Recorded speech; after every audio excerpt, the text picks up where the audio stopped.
I embrace digital distribution. Pretty much from video games to movies to music, all my stuff is digital. I much prefer physical. I like actually owning something as opposed to just owning the license to play a game. I have a lot of my old games that I just can't give up because it's nostalgic, but for the most part I don't bother with them anymore. I like physical copies, something you can hold, you can bring to your friend's house. But the collection side of things loses a bit of appeal. It's one thing to download 1,000 games, another thing to try to get some retro collection. Just having physical media just means something, because now this is the whole game experience and I can move around with it. It's tactile, it's real. At some point, digital distribution will be the model by and large. Digital distribution is great for more obscure titles. They can get cheaper. It's good for sales and things like that. But they're very ethereal, very fleeting. With digital media, they could take it away and just like that. I can still pick up old games and play them now. If they were saved on hard drives, they would be just gone. I like having a physical copy. There's just something less personal about downloading a game. Physical items have a personal connection with people.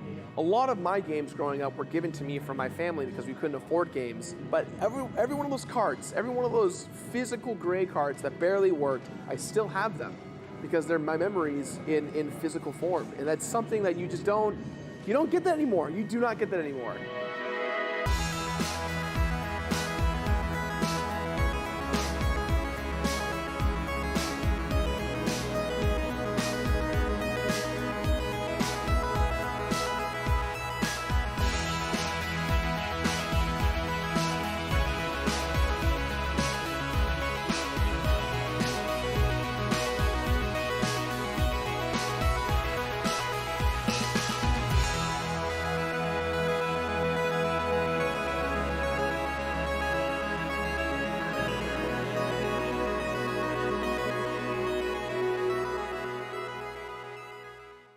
Obviously, there's a lot to say about digital distribution versus physical media, and the discussion isn't likely to end anytime soon. Many people do have a hardline stance against buying digital-only releases, which prevents them from discovering a lot of unique games from smaller independent teams. But a two-man publishing operation just outside of Raleigh, North Carolina is helping reconcile indie games with physical media.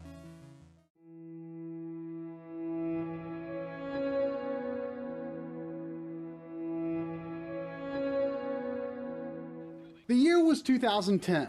Josh Fairhurst, a recent graduate from North Carolina State University with a degree in computer science, had just spent the last several months working crunch on Gears of War 2 for Epic Games. A longtime gamer and collector, he was ready to do things his own way. Fresh out of college, I found some funding, thankfully, because there was this weird incubator program starting that was recklessly giving indie developers money. I pitched them an idea and they gave us 20 grand to start our company. Josh and a few friends started Mighty Rabbit Studios in Cary, near Raleigh, the heart of North Carolina game development. I'm Josh Fairhurst, and this is Mighty Rabbit Studios. Surrounded by the retro games they loved and were inspired by, they began development on Saturday Morning RPG for PC, Mac, and mobile. In an effort to make the best game that they could, they turned to Kickstarter where they raised over $10,000. Saturday Morning RPG is an episodic role-playing game that is firmly set in a world inspired by 1980s Saturday morning cartoons and pop culture. Released in 2013 for PC, Mac, iOS, and Android, Saturday Morning RPG would also feature an original soundtrack by Vince DiCola, who composed the iconic Transformers the Movie soundtrack. We had reviewed well, we got so much press coverage. We thought the game was going to do insanely well. It didn't. Despite losing one of its co-founders, Josh began to look for other opportunities to keep Mighty Rabbit afloat. An opportunity arose when they landed some contract work to create a demo for a mobile game called Breach and Clear. This turn-based military strategy game puts the player in control of a special forces unit as they face a variety of high-stress, real-world tactical situations. Determined to make an impression, Josh and his team ultimately built the full Breach and Clear game for the same amount that they negotiated for the demo. Breach and Clear was released on mobile platforms in 2013. We went above and beyond to do it, to continue to thrive, stay in business, do good work for them. Game ended up being really successful. Breach and Clear was the #1 strategy game in, I think, like 40 different countries on the iOS App Store when it came out. It actually made it to like the #2 top app in the App Store in the United States, which was insane. Bolstered by this success, Mighty Rabbit set about porting Breach and Clear to the PlayStation Vita while also developing Fat Chicken, a sort of reverse tower defense game for PC, Mac, and mobile.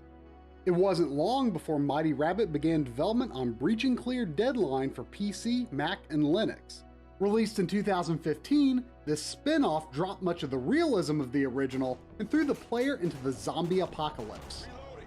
Despite being more approachable, Breach and Clear Deadline was plagued with a more difficult development and wouldn't end up enjoying the same success. To add insult to injury, the Vita port of the first game only sold around 2,000 copies on the PlayStation Network. We were left with no work, no money, and we were about to have to close our doors. We were about 1 month out from closing our doors. And I had to think, like, what can we do? What crazy thing can we do right now to keep making money and to stay in business?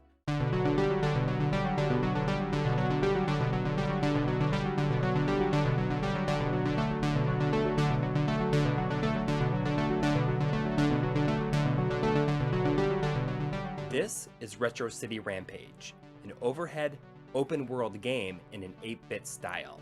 It was developed solely by Brian Provinciano over the course of 5 years for a number of platforms, where it was sold as a digital download-only game. Garnering several awards and massive sales, Provinciano produced an update, Retro City Rampage DX, which added a ton of content, but this time, his eyes were set beyond the download-only realm. Brian Provinciano had gone to Sony and worked out all the details so that he could self-publish 2,000 copies of Retro City Rampage DX on actual PlayStation 4 Blu-ray discs, and later on cartridge for the PlayStation Vita. To help with shipping, Provinciano enlisted the services of Fangamer, a popular purveyor of custom video game goods. These went on sale for $25 on November 10th, 2014. They sold out immediately. But I had this early inclination that Fangamer was going to go to their other clients, like Young Horses with Octodad, and put out other physical games after that was so wildly successful. I thought this is the next step for Fangamer. They're going to do this. But then, like, a year had passed. They had put nothing else out. And it turns out it was because Brian Provinciano at VBlank had put all the effort forth. This gave Fairhurst an idea. If he could take advantage of the groundwork laid by Provinciano and tap into the same flurry of excitement, then Mighty Rabbit might just have a chance. I'm doing a Hail Mary. I'm printing 1,500 copies of Breach and Clear on cartridge for PlayStation Vita with the last money that we have. I didn't know if it was going to do well. I didn't know if it was going to sell out or if people would care, because honestly, the game hadn't sold very well on Vita. Breach and Clear was published under the moniker Limited Run and etched with the number 1, which symbolized it as being their first release. The plan was to put them up for sale online exclusively through limitedrungames.com. But there was one catch. How do you drum up enough interest in a product like this without backing from a major player like Fangamer? Giving one copy to a close friend who just happened to be an industry vet proved to be just the catalyst that they were looking for. Gave a copy to our good friend Randy Greenback, and he didn't ask if he could tweet about it. He just kind of like got it and took a picture of it with the limited run sticker next to it, and it exploded. The collectors immediately honed in on it. We're like, this is awesome. I got to get in on this. On October 29th, 2015, the first batch of Breach and Clear went on sale. To say it was a success was an understatement. I think it was like 108 minutes was the total time it took to sell out of all of our stock. So it was like right then we knew this is big. The gamble had paid off, and with that, Limited Run Games was in business and Mighty Rabbit Studios back in the black. But the real question was, what's the next step? The Mighty Rabbit developed Saturday Morning RPG was the obvious candidate for a physical release, this time on the Vita and the PlayStation 4. I wanted to have my games, first and foremost, the games that I developed at Mighty Rabbit, on discs and cartridges so they'd have a legacy. As somebody who grew up with physical media, that's always been something I've wanted. Ever since I was a kid, I've wanted a game I made to be on a disc in a box, like a real thing. Like, it kind of legitimizes your work.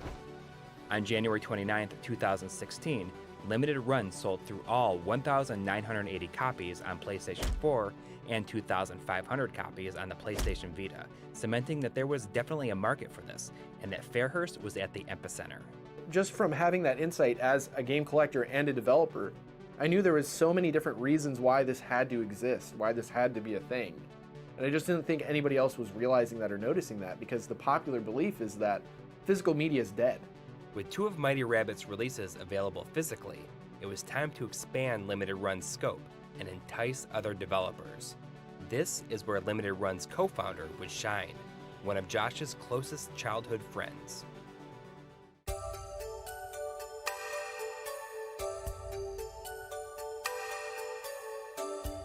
I met Josh in March of 2000 because we both were big fans of Gundam Wing, and we had the same science class together. We were the 2 friends, like when your groups start to spread apart, we always stayed together. Douglas Bogart and Josh forged a bond of friendship through talking video games, writing bad Gundam fan fiction, hundreds of hours of Phantasy Star Online, and playing music. Their band name, Agito Plus 9, being an homage to the game that they love so much. He started heading into video games when we got a little older, and I was still trying to do music. Eventually I wasn't going to be able to make it musically because he had already come to that conclusion way back in the day and I was more stubborn. He started including me more on some of the video game stuff and working as like a part-time tester, and then it just kind of got to that point where eventually he had me co-found Limited Run with him, and it kind of took off from there. Douglas stepped into the role of Limited Run's PR and community manager with ease. It was up to him to approach the developers whose games that Limited Run was eager to publish. Because I played in bands back in the day, it was really easy for me to go out in public and talk to people. And once we get that conversation going, I hand it off to Josh so he handles all the business stuff and like the actual nitty-gritty work. Honestly, your first physical release is a lot of work because you have to meet so many people at Sony, you have to learn so many new websites. It's kind of a hurdle for developers to get past, to do. We were developing games first, so we already understood the market. I'm learning how to do this.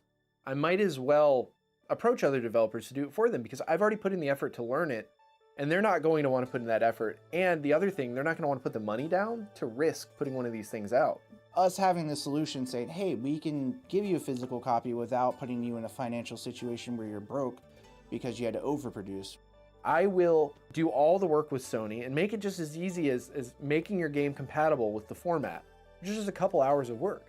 I figure that's a no-brainer. Josh was right. It didn't take long for word to spread about what Limited Run was doing. Having physical, permanent copies of their games was something that several developers were interested in. While most deals were still being worked through, it would be one of the most iconic developers of the 32-bit generation that would end up being the first to sign on.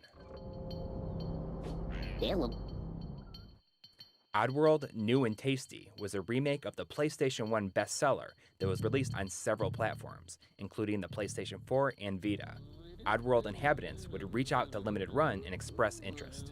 They contacted us about doing it because they liked what we were doing, and we had generated a lot of good press and we were growing extremely fast. On April 24th, 2016, 5,000 copies of the PS4 version and 2,500 copies of the Vita version went up for sale on Limited Run's website. The release would include all patches and downloadable content on disc, a practice that Limited Run tried to make a habit of, preserving the complete game for the future. We were big fans. I played it on PlayStation, so did Josh. It was just like, wow, I can't believe this is the first game we're doing that's third party. Although this was a larger print run than they'd ever done, the popularity of the series warranted the increased numbers. It didn't stop the game from selling through almost immediately. Oddworld is kind of like, it's a legendary name. And this just showed everybody we can handle big properties.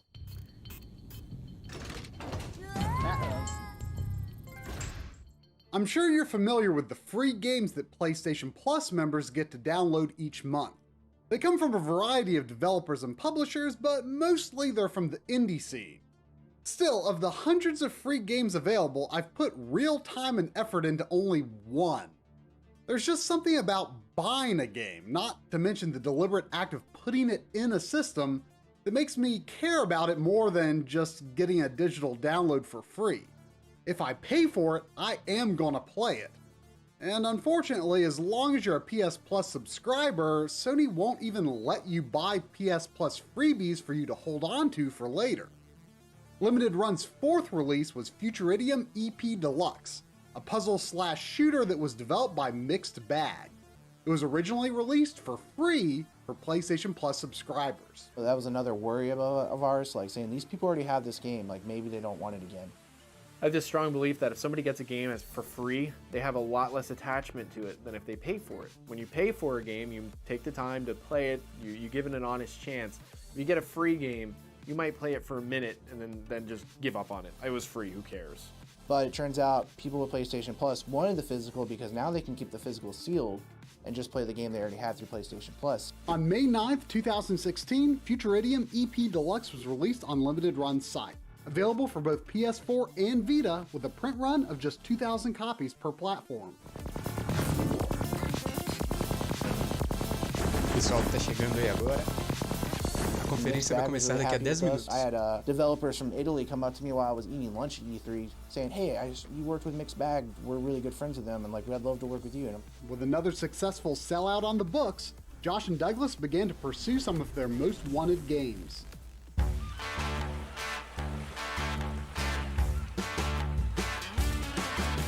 When we started the company, we made a dream list on Google Drive, like saying, these are the companies we want to go after, and like, if we could get these, that would be amazing. Octodad's been on there since day one, and like, we never really tried, so I just kind of like, one day I was like, screw it, I'm just going to email them and see what happens. The answer was yes, and Young Horse's Octodad was released by Limited Run on June 19th, 2016, with 4,500 copies for the PS4 and 3,500 for the Vita. Also on tap was a special Dad Edition bundle that included a game-themed tie-in produced by Fangamer. It took a little longer to sell out just because at the time we were riding a little high after Oddworld, so we signed a bigger release, but it still sold out within 2 days. We've got this weird thing though, where if a game stays in stock for more than 24 hours, we start getting a deluge of emails from people asking us to cancel their orders. Because it's not rare anymore if it's in stock for 24 hours or more. But then when it sells out, we'll respond to them like, oh, never mind, I don't want to cancel it anymore. Up to this point, Limited Run had only been releasing one game per month. This made sense when they were first starting, but as word of mouth and popularity increased, they had to figure something out. We have so many developers coming to us with awesome games that we don't want to say no. Because I want to preserve these games, I want these games on my shelf, I'm not going to turn them away. The solution sounds simple in theory, just release more than one game per month. In July 2016, 2 titles, or 3 if you count multi-platform versions, would hit simultaneously on the 4th of July. The first of the titles, Xeodrifter from Renegade Kid, would see release on both the PS4 and the Vita, numbered at 2,300 copies per platform.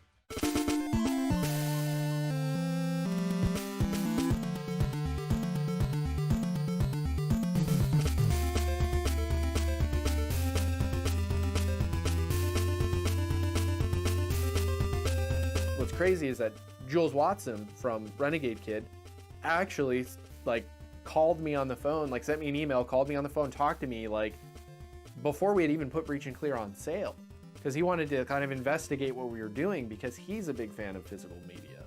Xeodrifter looks and feels a lot like another Renegade Kid release, Mutant Mudds, which is one of the most popular games on the Nintendo eShop. So why not release it on that platform when a large chunk of the developer's fan base is there? And for that matter, why are all of the releases thus far only for Sony platforms? So the big thing that Sony's allowing us to do that's kind of keeping us on Sony platforms right now is really low minimum order quantities. Sometimes they're letting us pay a very small fee to break their minimum order quantities and go below the minimum order quantities. Microsoft, I feel like we could work with more so than Nintendo right now. Microsoft is mired in paperwork and bureaucracy and money. Nintendo is just kind of hard to work with at the moment when you're an indie company. We're going to try to break onto those platforms. We're going to do what we can, but there's only so much we can do if they don't want to go below those minimum order quantities. The second release of the day was Lost Sea, an overhead hack and slash with procedurally generated levels. This was to be the first entry in a multi-game deal with Hong Kong-based developer East Asia Soft, limited to 3,000 copies. East Asia Soft put a lot of work into the packaging. They made manuals for the games. But one thing absent from Lost Sea is also missing from all limited run releases. Something so subtle that you might not even notice. Where's the ESRB rating? Games do not have to display them. It's a retailer requirement. It's GameStop saying, we have to have this rating on there because we don't want a parent to come in and buy a game and sue us when it's not appropriate for her kid. but we're selling direct to customer.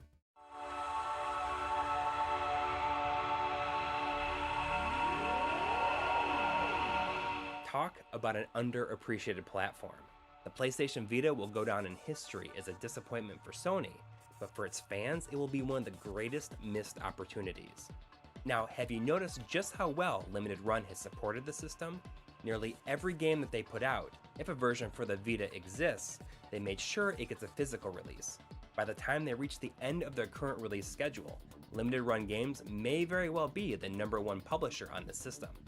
Crazy, right? Vita fans are craving games because everybody says it's dead and AAA companies aren't supporting it.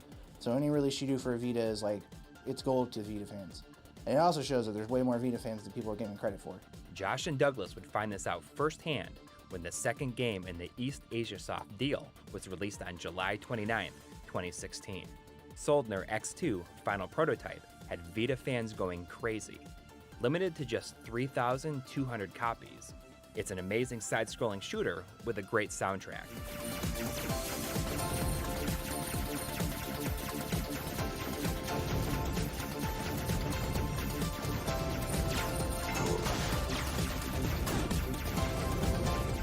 It's possible that demand was just a little bit underestimated.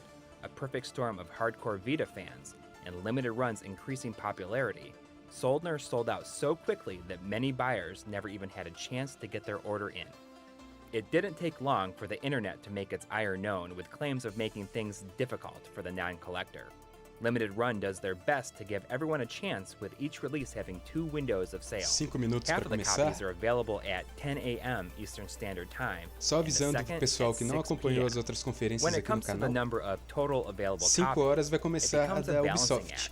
Produce E se too ela few começar e copies, essa daqui and não tiver buyers might get acabado, angry because they eu vou couldn't para get da it quick Ubisoft. enough, but produce too many copies, and they might not sell out at all. So they try their best to grow availability with their sales numbers. We can probably put out a game with 3,000 copies, 3,200 like Soldner, and let people buy 2. And that will probably sell in about 24 hours. That's my prediction for how long that's going to last, because we actually looked at data, we looked at all of our past purchases, and we said this is where that should be. Well, the data isn't going to match up every single time, as turned out to be the case with Soldner, but the lessons learned will be O áudio felt tá in bom? the future. Tá dando It's para always ouvir funny to me direito? when people say, like, why don't you do more copies? And other people will defend us saying their name's Limited Run. So as our customer base grows, you'll see those smaller runs expand. Now, instead of being 2,300 copies like Zeo Drifter, it can be 3,500. So that's like our focus right now, is growing our following so that we can kind of get bigger runs and facilitate them. We tell everybody, like, the rights revert back to the developer. They could do more prints with somebody else if they want to, so it's up to them. It's just, with us, it's 1 print and that's it. Released alongside Soldner was Breaching Clear Deadline. Think about it, a game whose release had pretty much killed Mighty Rabbit was now getting a physical release on the PlayStation 4 that was limited to 3,000 copies. It's a complete remaster of what we did on the PC version. And again, we chose that game just because it's ours, so, like, not to be biased, but any games we make will probably have a limited run for it. Josh Fairhurst, Douglas Bogart, Mighty Rabbit Studios, and Limited Run Games had come full circle.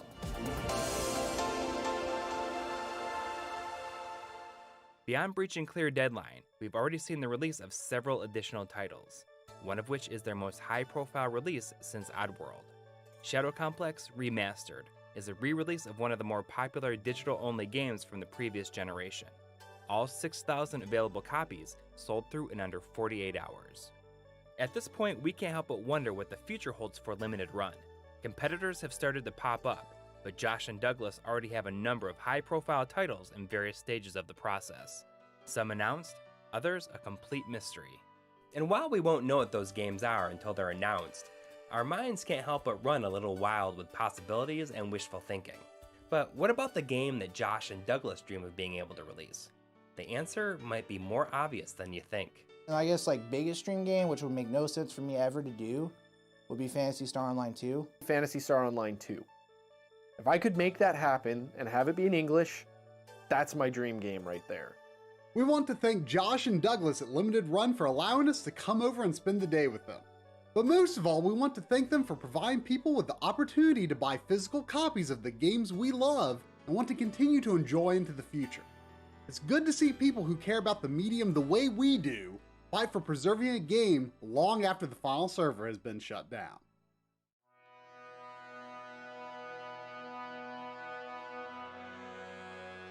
I've been collecting games my whole life. For as long as I can remember. Every Nintendo game I've bought, I've kept. And it's really important to me to have game collecting in my life, to have games on a cartridge or on a disc or whatever. I can tell you a story about almost any physical game you pull out. I remember buying it at the store. I remember taking it home. I remember ripping the wrap off. I remember some significant event in my life that was happening when I got that game. And now people are starting to miss the idea of having these boxes. They wanted to like proudly display, like, look, this is a game I spent, I don't know, 100 hours in. Like, I want this on my shelf to show people that, because showing people in my Steam library isn't necessarily as cool as saying, like, here's the box for the game. If your game is just this digital thing that is going to be pretty hard to play in 20 years, who's going to be talking about it? When you have a working PlayStation 4 in 20 years, that game is still going to work in it. So collectors are always going to remember these things that we're putting out. There's a legacy.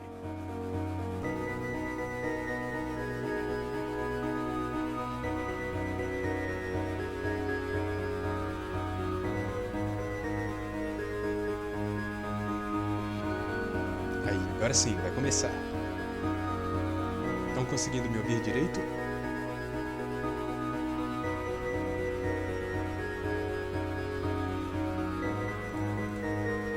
O áudio tá bom?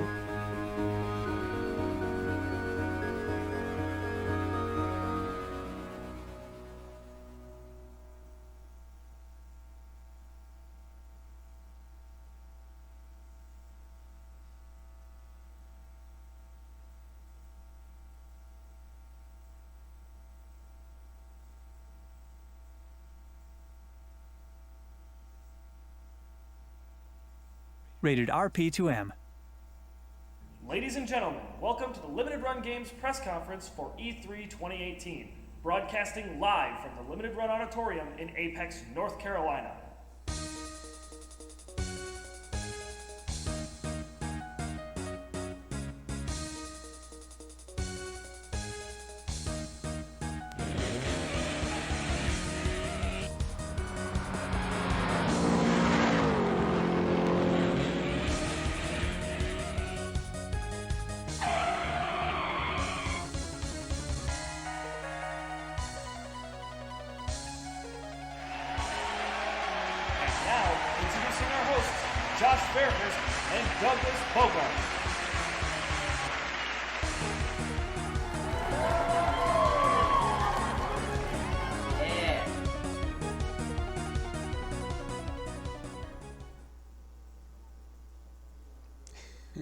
Que isso?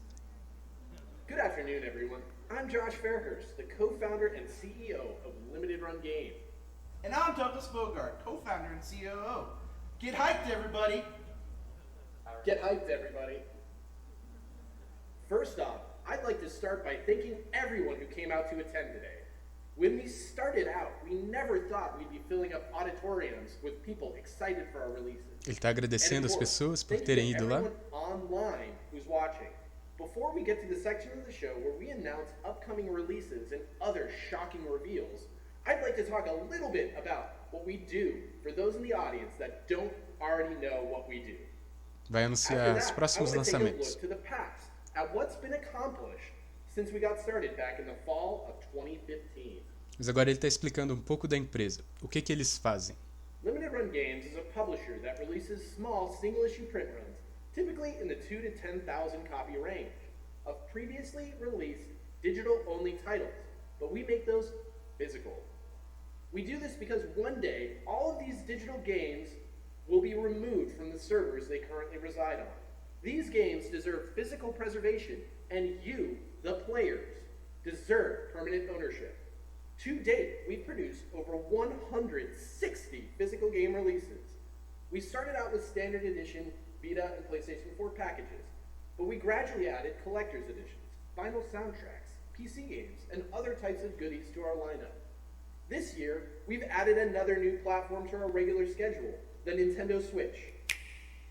Starting out with Terrible Toy Box's fantastic adventure game, Thimbleweed Park. Eles lançam versões físicas dos jogos digitais. Let's get the show started with our first of many highly requested Eles começaram com o Vita, mas agora eles já foram para outras plataformas. PC até o As Switch. this Nintendo Switch exclusive, you'll be doing an entirely different kind of drive.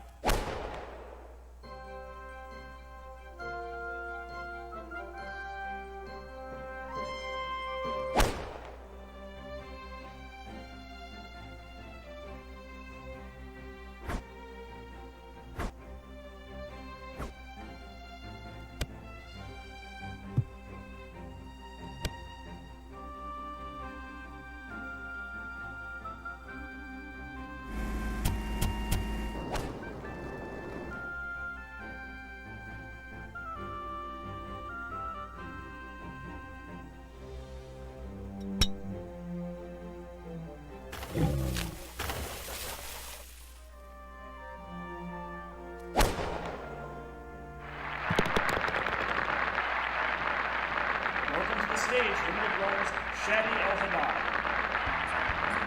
Esse Golf Story parece ser bem legal.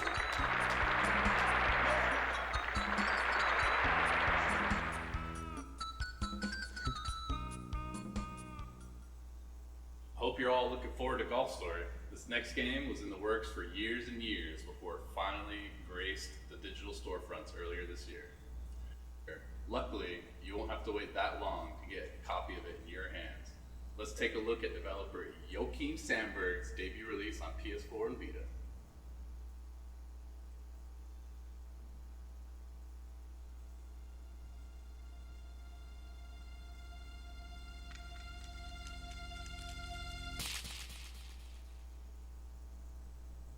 Esse jogo é para PlayStation 4 e Vita.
Mais de 20 chefes.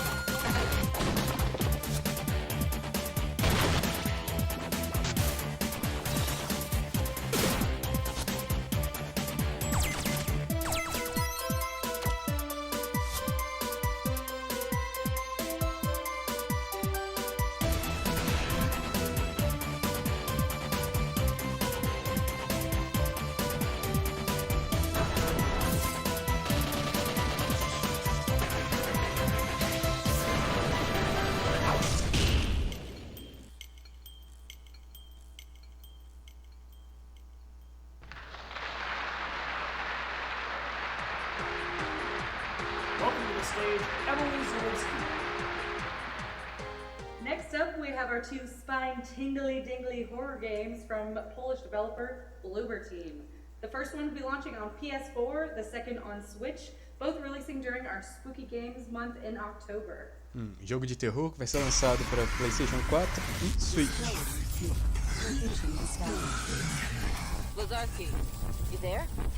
Esse é o de PlayStation. We got an emergency here. Can anyone hear me?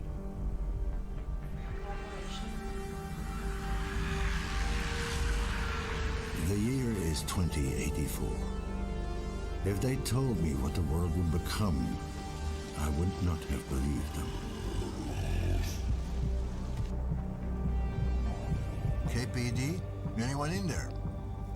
I am what they fear. A corporate tool of oppression. If you don't remember, if you won't remember, that's when they call me. To access you. Rabbitans, to dredge up whatever's hiding in the darkest corners of your mind.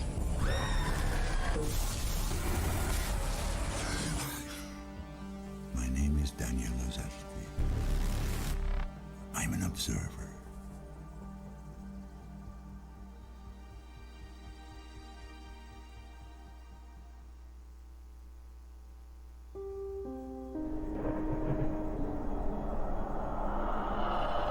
This house is absolutely amazing. How about that smile? Uma versão de Switch de Layers of The Fear. undercoat should be dry by now. It's time to get to work. Hello? Yes, speaking. Ugly. Ugly? You ordered a true portrait, so that's what I painted. The clock struck 1. The horror ran down.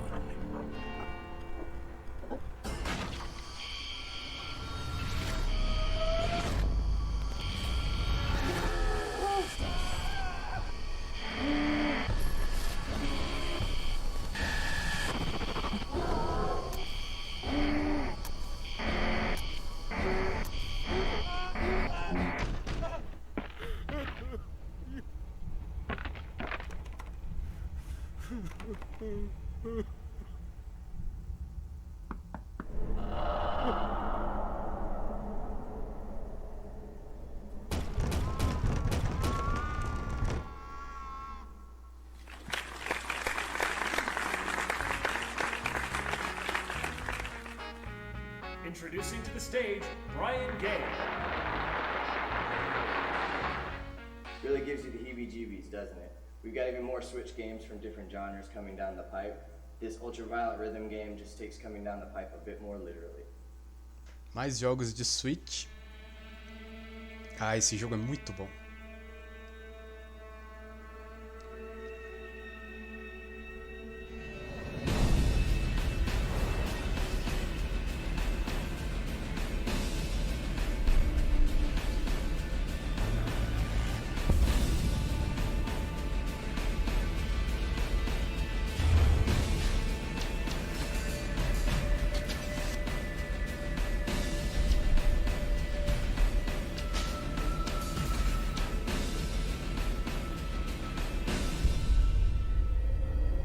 É um jogo rítmico, bem difícil.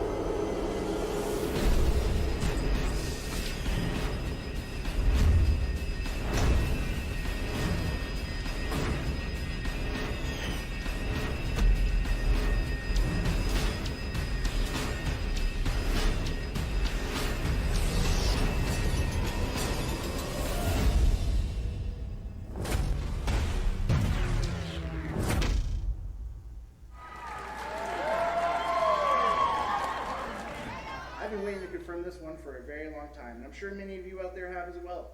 This will be our first localization project, and we'll be bringing it to PS4 and Vita. It brings me great joy to finally announce this, and I hope you're just as excited as me. Esse vai sair para PS4 e Vita.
uma história de suspense gótico.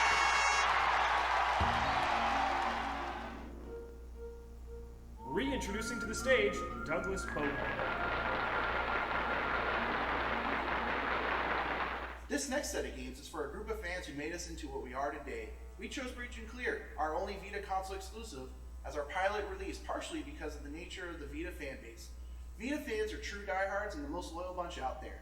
To help me announce this batch of games we're putting out only on the Vita, I'd like to summon to the stage the device that made this possible. Exclusivo do Vita.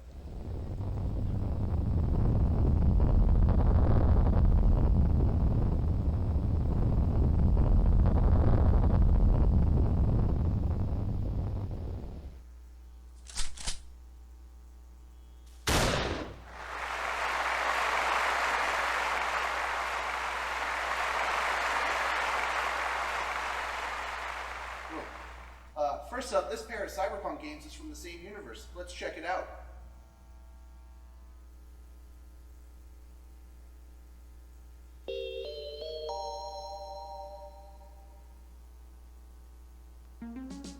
Neo San Francisco, 2064 AD. The world is on the cusp of a new form of intelligence, and only you are capable of uncovering the truth behind it all. Turing, the world's first sapient machine. Jess Mees, a hybrid's rights lawyer with a chip on her shoulder. Lexi Rivers, longtime friend and disenfranchised NSFPD detective. Tomcat, an ace hacker with a mysterious past. Your investigation takes you down the mean streets of Neo San Francisco. Who do you believe? Who can you trust? Crisscrossing this cyberpunk underworld leads you to the biggest secret of them all. Read Only Memories, a new cyberpunk adventure.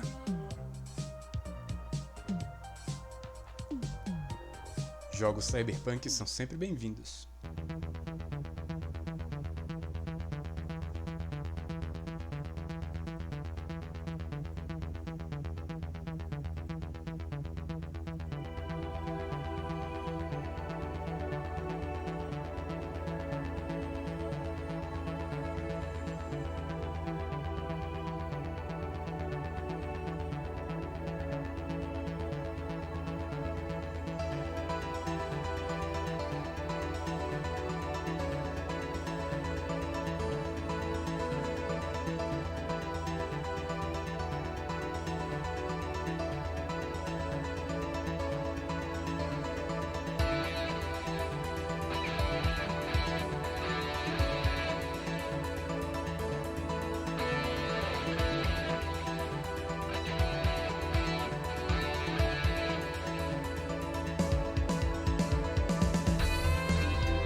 Time to show off one last Vita exclusive, bouncing its way into our lineup this year.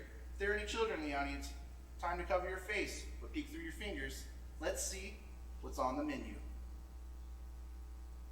Mais exclusivo? これは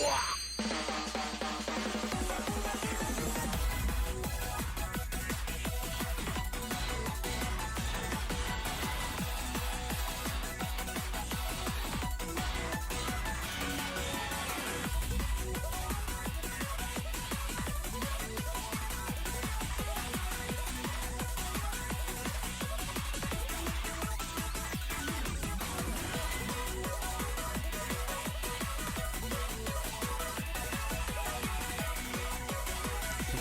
Tinha que ser coisa pra Vita mesmo.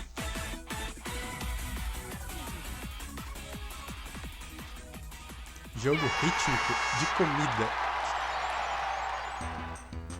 Reintroducing to the stage, Josh Fairhurst.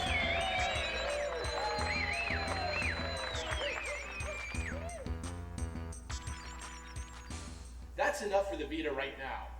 Let's look at what else is coming up on the Switch. And now, to begin the Switchual. Agora, jogos pra Switch.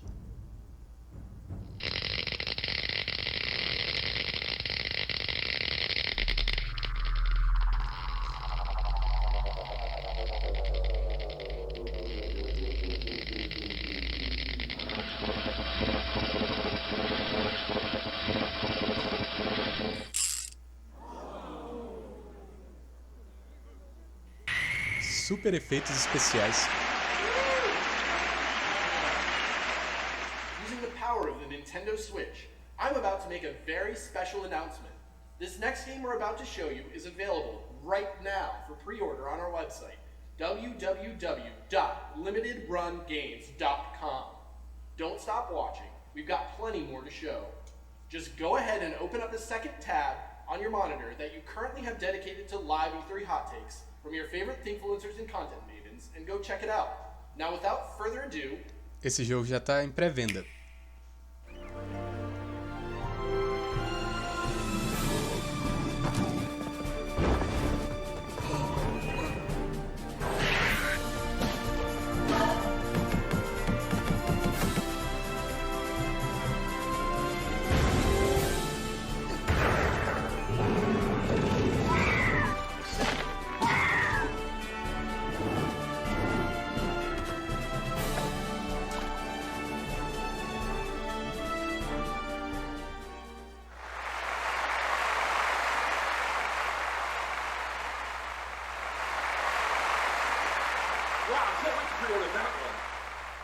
Oceanhorn, ladies and gentlemen, available right now on our e-commerce website, limitedrungames.com.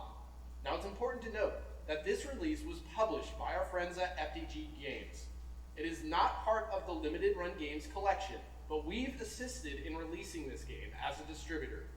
So this game will be available as an open pre-order for the next month. The first 5,000 copies that sell will be ready to ship in the next 2 weeks. And any copies sold beyond that will be manufactured to demand, and that will be the entire run.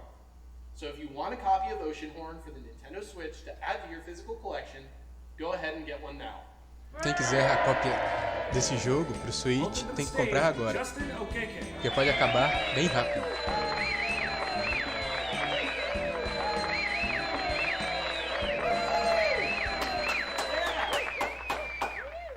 The next two Switch announcements we have to make are ones that have, in part, been cooked up in our own in-house development studio. Occasionally, we'll get our hands dirty and port other developers' games to platforms where they don't have the resources to do so themselves. Here's one many of you may be familiar with, now revealed on Switch for the first time. Primeira vez no Switch.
stage, Você.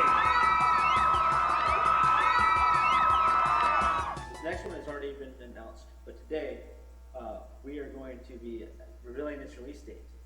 Let me welcome to the stage Limited Run CFO, Ben Moore. Ben has been a great help in keeping our finances in order and looking for investment opportunities. Today, he'll be helping us announce the release date. Hey man, anything I can do to help. Awesome. Now stand right there, and let's get this started. Right here? Perfect. Now stand still.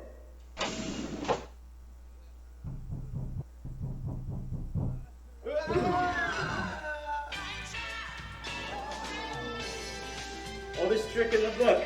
If you haven't already guessed it, it's time to announce the digital and physical release dates for Night Trap 25th Anniversary Edition on Switch. From Screaming Villains, the digital release will be live on the eShop soon, and our physical release will be out for sale in July. Moving on from our eternal porting efforts, let's look at another Switch game from our partners at Playtonic. Rated E10 for ages 10 and up. Essas piadinhas deles eu nem sei como traduzir.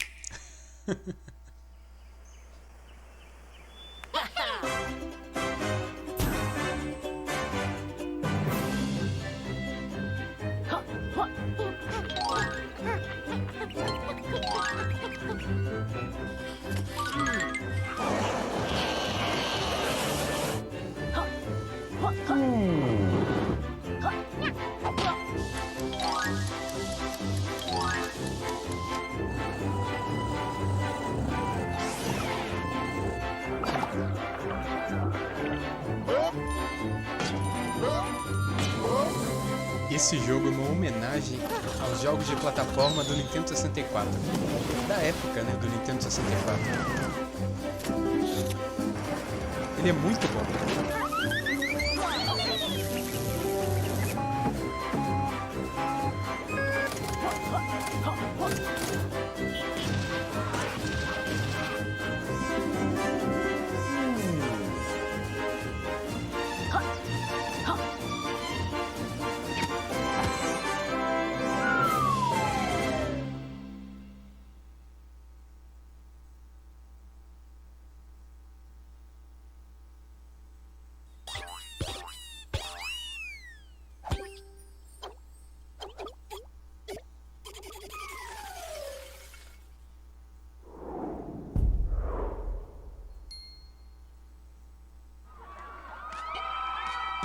Striding onto the stage, it's Pete Biles.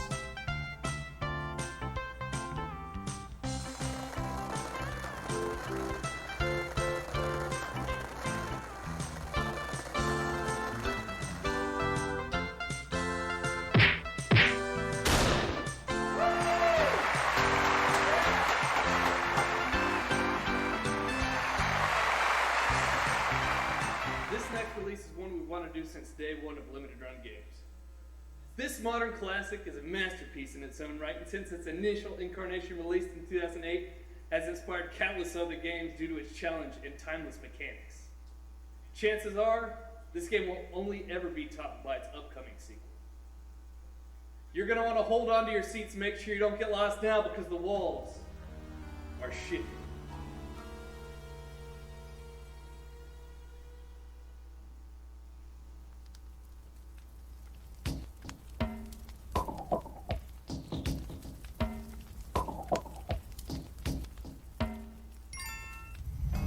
Impossible, I thought, as I peered through the brush. Buried under the earth was a forest so lush, filled with flora and fauna and pits large and small. If not for my chute, I'd have died from a fall. Dodging frogs, I descended, the jungle grew dark. I found a lit torch, but it soon lost its spark. Surrounded by darkness, resigned to my fate, my very last bomb revealed an escape. I emerged in a market filled with grumpy old men, hawking wares of all kinds in their clandestine den. One had a wrapped box and I couldn't resist. In my hurried excitement, I opened the gift. Next thing I knew, they were shooting at me. Make sure to pay first when you play Spelunky. Esse jogo já está disponível.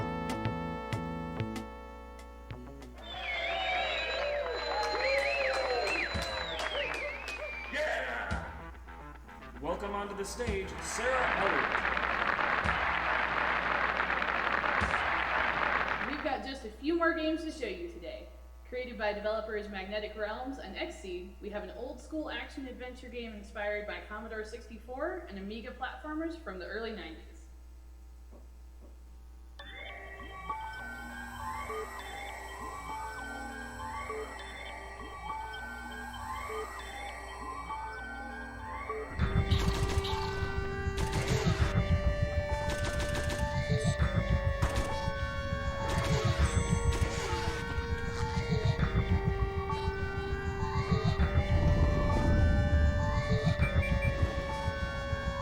Esse jogo vai ser lançado em mídia física para PlayStation 4.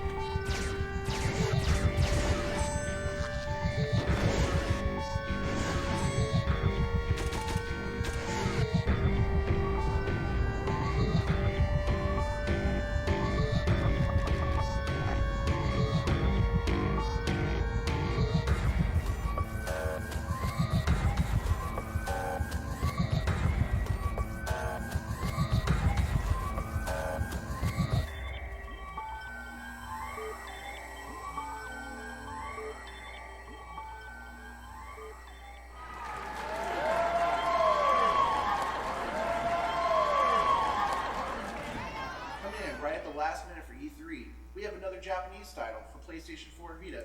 This game was heavily inspired by Tribute Games' Scott Pilgrim game. Hope you enjoy it. Mais um jogo japonês para PlayStation 4 e Vita.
This game got announced at E3 last year, and it's my pleasure to finally give it a release date.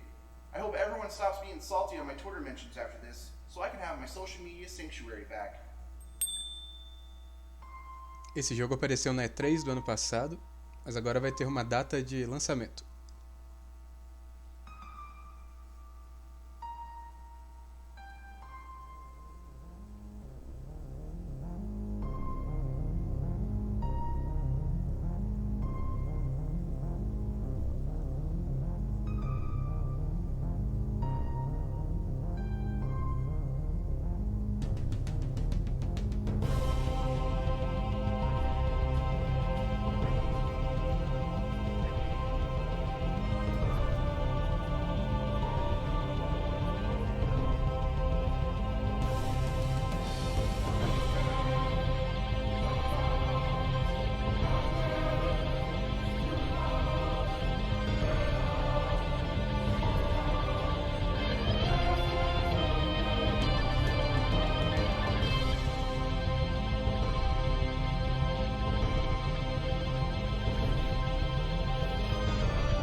Eu já joguei a versão de computador desse jogo, é muito boa. If and you remember the glory days of the Xbox Live Arcade on Xbox 360, it felt like there was a fresh new indie game being released on the platform every other week.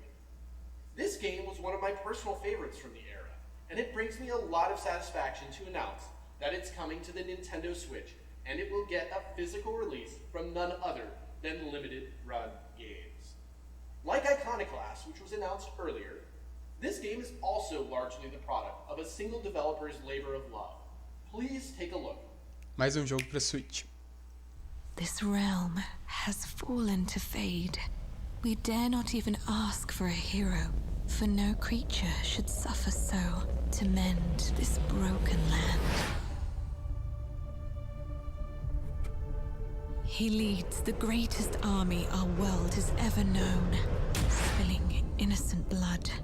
Even now, I sense their footsteps as they march ever closer. There is a legend, the oldest of Elysian tales. It speaks of a warrior who wields that very blade. You, Dust, will turn the tide. Well, no pressure or anything.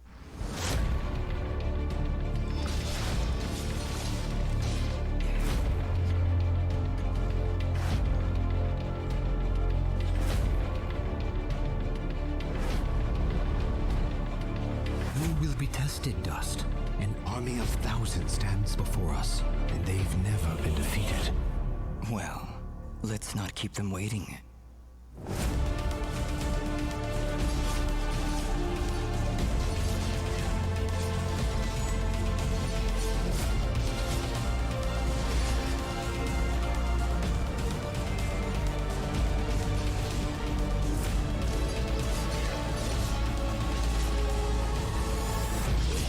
Don't you remember your duty? Don't you remember your friends? I remember everything. And it changes nothing! You did not know? You possess a rare gift.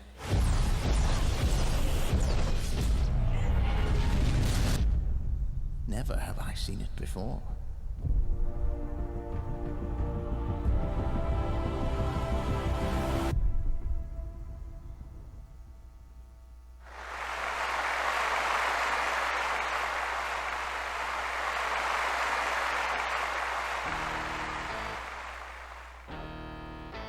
And now, to close out our ceremonies, let's welcome back one more time, Josh and Douglas.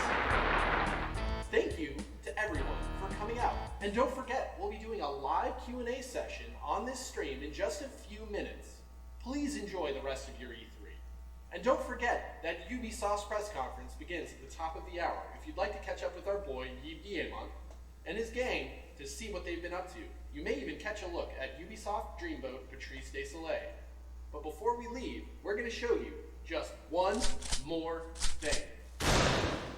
Antes de acabar, último jogo. O jogo do zangado. Hey.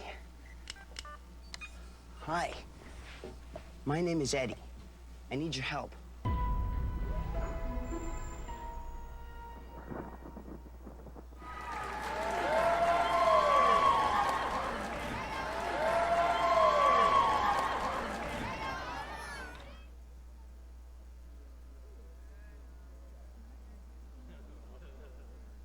Era isso? Ah, tá. Beleza, valeu.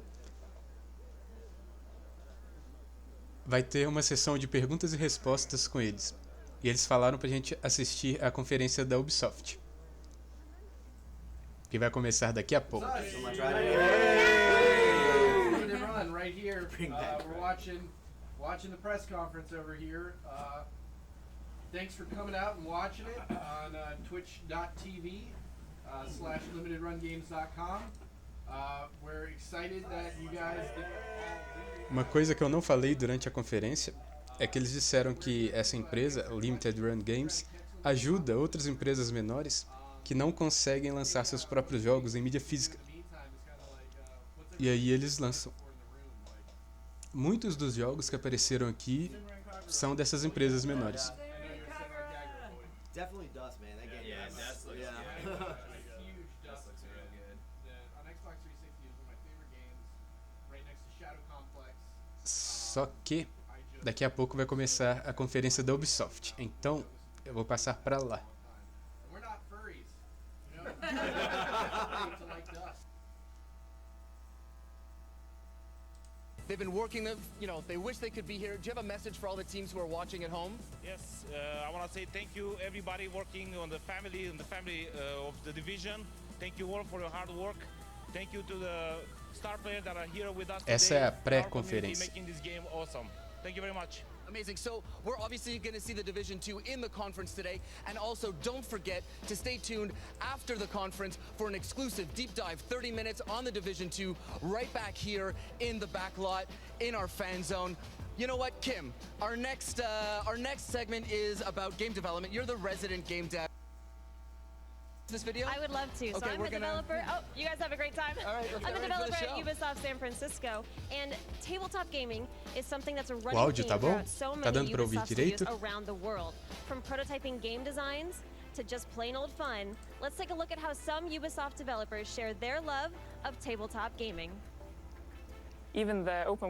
Eu acompanho as conferências da Ubisoft há anos e todas são um show. So you'll need someone to enforce those rules for you. Várias vezes é a melhor conferência da E3 inteira. I've been playing board games since I was very young, and it was actually board games that got me into game design, which then brought me to programming. I remember I was playing with my sister and my parents to board games, even when I was a child. So I suppose I played all my life. I run 2 games of Dungeons & Dragons. One is Planescape and the other one is a homebrew world. And I've poured a lot of time into this. I made like entire world maps, random encounter tables. So I made this map in Hexographer in my spare time. And I just started with first of all, from people's backstories. I'm a grumpy old dwarf. All right, cool, you're over here. And you know what? There was a demon war, and they all come up from the north, up here in this nice, cheery place called the Abyss. But there are a lot of similarities. I mean, card games tend to be all about the mechanics, and I love mechanics. It's a big part of what we do as gameplay programmers, so there's a very natural overlap there. I think it's very important when you're a gameplay programmer to have also another experience of game. They can be like a board game or card game, because if you do only programming, you kind of lose what it's really like. But if you are yourself a player, you can really, when you implement something, you can say, okay, as a player, I know this will be fun. You know, I play board games with my coworkers, and learning how they think and how we work together when we play is a great way to do better features when I do programming. Because if I know how we think and how more other people think, it's easier to work around. E aí, pessoal, gostaram da conferência da Limited Run? Empolgados para a Ubisoft? Lembrando que hoje, às 10 da noite, ainda tem a da Sony. Features like, for example, crafting, resource management, how can they play out? They can be prototyped through paper prototyping and board game mechanics, and then translate very easily into a video game setting and a UI. I'm currently doing a lot of prototyping, a lot of discovery, and we don't have anything set in code yet, but we have a ton of ideas. Let's bust out the index cards and my collection of figurines and all of my dice and create sort of like board game representations of the experiences we want to create. And then when I came to talk to the programmer, said, play this thing, what do you think? Oh, that's cool. Okay, when you get to do that and just communicate in that way with somebody, it's really refreshing because everyone's just on the same page and they were having fun, I was having fun. And I think that's the game designer. We aren't there to tell you, you must follow the story. We're here to say, here's the thing, what you're gonna do. And here we are now, joined with friends and family from Rainbow Six Siege, community developer Craig Robinson, better known to the world as It's Epi. And then over here, Alex or Zoronic. And I think we're going to go with the fact that you were part of the Ubisoft star player family. You still are. Last year you were here, smiling, shining. You are a former pro player with Rainbow Six. You are an analyst. And obviously that beard is a thing of beauty as well. Anything I missed? No, thank you. I think that's spot on, yeah. Cheers. Feeling good? Good. Now, your involvement with Rainbow Six has obviously been for a while, but things done changed. I'm going to say about 5 months ago or so with the Sixth Invitational. Why don't you tell us a little bit about that? I was lucky enough to be analyst on the second Sixth Invitational we had, which was amazing. It's been twice as big as the first one, and pretty much just everything is growing bigger and bigger. So let's just take a step back for those of us who don't know what the Invitationals are. Craig, can you tell us a little more about what the Pro League Finals are exactly? Absolutely. So every 6 months we have an event where we bring the best teams in the world to one city for a LAN final, and they kind of duke it out over the course of a weekend to figure out who the best team in the world really is. Okay, so a couple weeks ago it was Atlantic City for the Season 7 finals, and I want to take a look at the grand finale. And we had Penta Sports, and we had Team Liquid, and we had a bit of a rough start in match 1. Let's check this out. Map 1, excuse me. Yeah, Penta, this dominant team out of Europe that's just notorious for winning almost everything. They've won half of every Pro League finals we've had so far. So I think everyone was kind of expecting them to take everything. Yeah, and what are we looking at in this clip right here? Penta's on the orange side and Liquid on the blue, and Penta's just about to take first map 5-1, which is something we don't see often. Why do we not really see that too often at that level of play? Teams are just getting so close that it's not something common, and when it happens, it's normally the team getting the lead early on that just wins everything, because momentum means everything. So after this first map was played out, it was pretty much expected that Penta was going to run away with it and take the win? Yeah, definitely, but it didn't look like Liquid lost their mentality, as we'll see later. Well, we'll see in map 2, the underdog Team Liquid will catch up to Penta Sports. So why don't we see how they did in map 2? Roll the clip.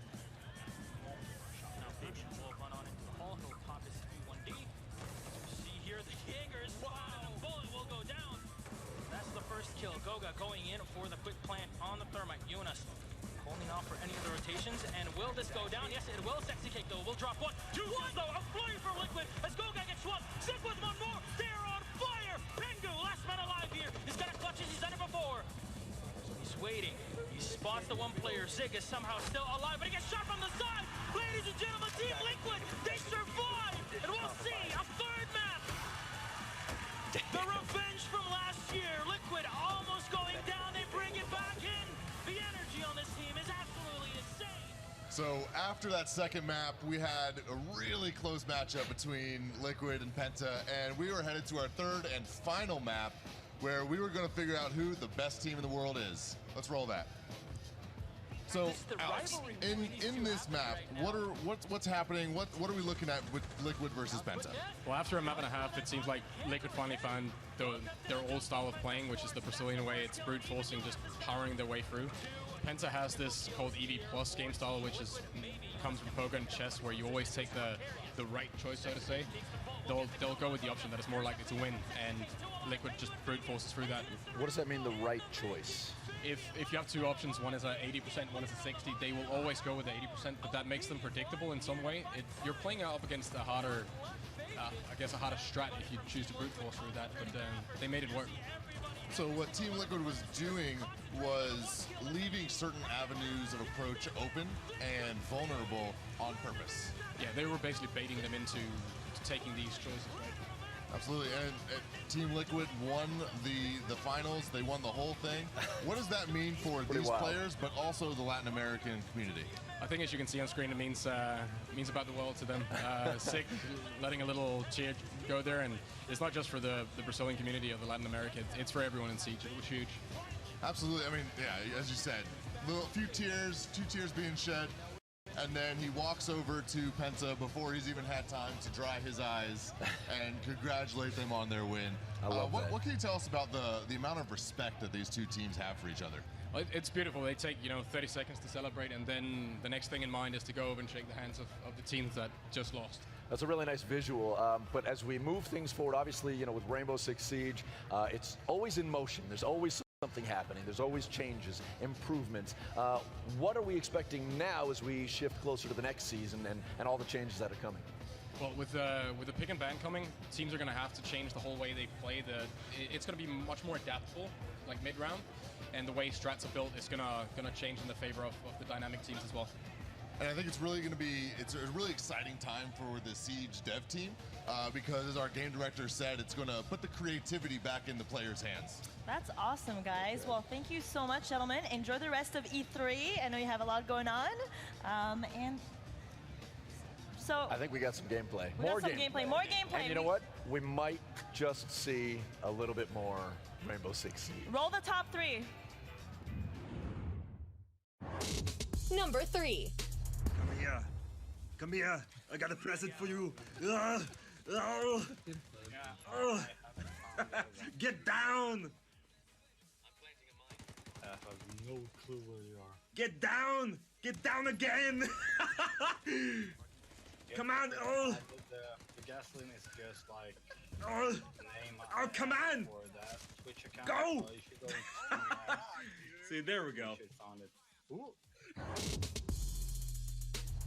Our number 2 clip proves that gold is gold, no matter what.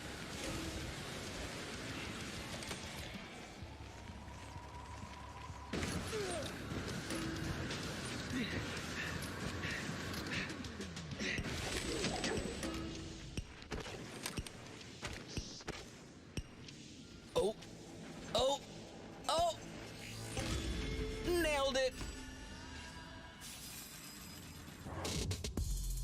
Number 1. To see why this is our top clip, keep an eye on the clock and ammunition's health.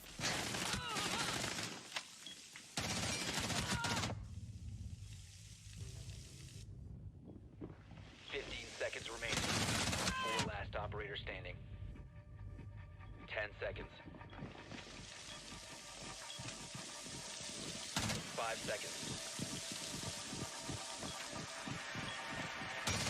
Oh my god! What was that? 1 HP! I had 1 HP! She fucking ran from me!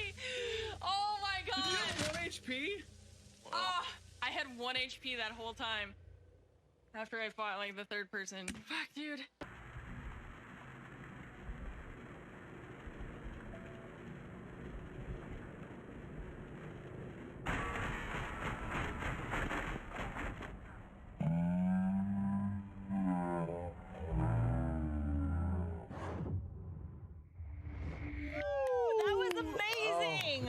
Ammunition killed it. At the buzzer. At the buzzer. No health. Inside of 10 minutes, as a matter of fact, 8 minutes to go until the big show. If you are tweeting, if you're doing anything on the social and you're talking about Ubisoft, please use the hashtag UBE3, and that way we can see it all and harvest all of the content good. and tweets. I got this thing handed to me while we were in that top 3. I don't know exactly what it is. It is addressed to Yes Guillemate. Oh, is that like a terribly butchered version I'm of Guillemot? gonna go ahead and assume it's for Eve, and I'm also gonna assume that's why it was handed to me. That's the process I will be the buffer in this instance. Yeah. And it says it's from H. Drubman Jr. Oh, Any ideas? Listen, I don't want to have anything to do with this. I wanna see it it. sounds real sketch. You Let's check it want to out. see it? Let's check it out.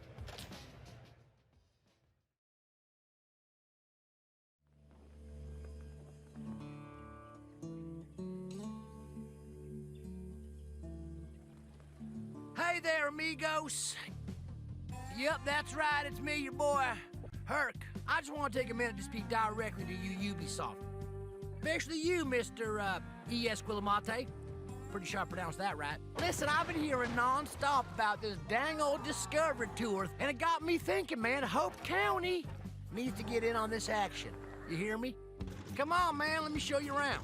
I've been doing all kinds of corporate research, and I'm telling you, Hope County is the place to discover. I mean, look at all the stuff we got. Historical figures, we got them.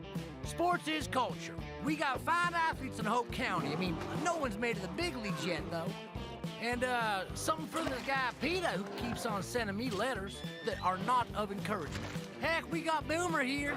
I hear the internet loves good boys. We got fun for the whole family. Come to our annual testicle festival and eat a bunch of balls with your kids. Come down to one of our beautiful, serene rivers. Oh my God, what is that? We got organic farm, nature trails, gentrification, family cookout, animals doing it, iconic architecture, immersive experiences, recycling 2.0, motherfucking freedom. Like I told you, ES, Hope County is a real Neapolitan center, man. And check this out, ES, we even got a mountain with your name on it. So there you have it, man. Hope County Discovery Tour. Boom! Cash in the bank, baby. What do you say? Oh, dang, my wheels! Not my wheels!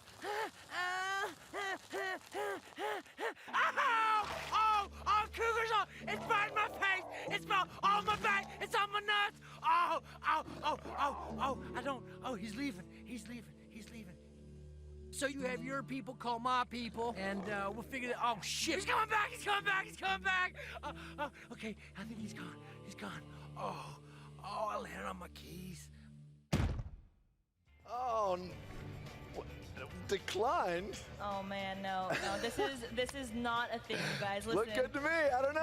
No, I work on Far Cry. Listen, Hope County Discovery Tour is not a thing. Not a thing. Okay, All right. Highly doubtful. Erroneous headlines is what it is. All right, what is happening right now? The grand final of the Golden Ticket competition right over here. Leon. Yes. We started out with 250 eager players.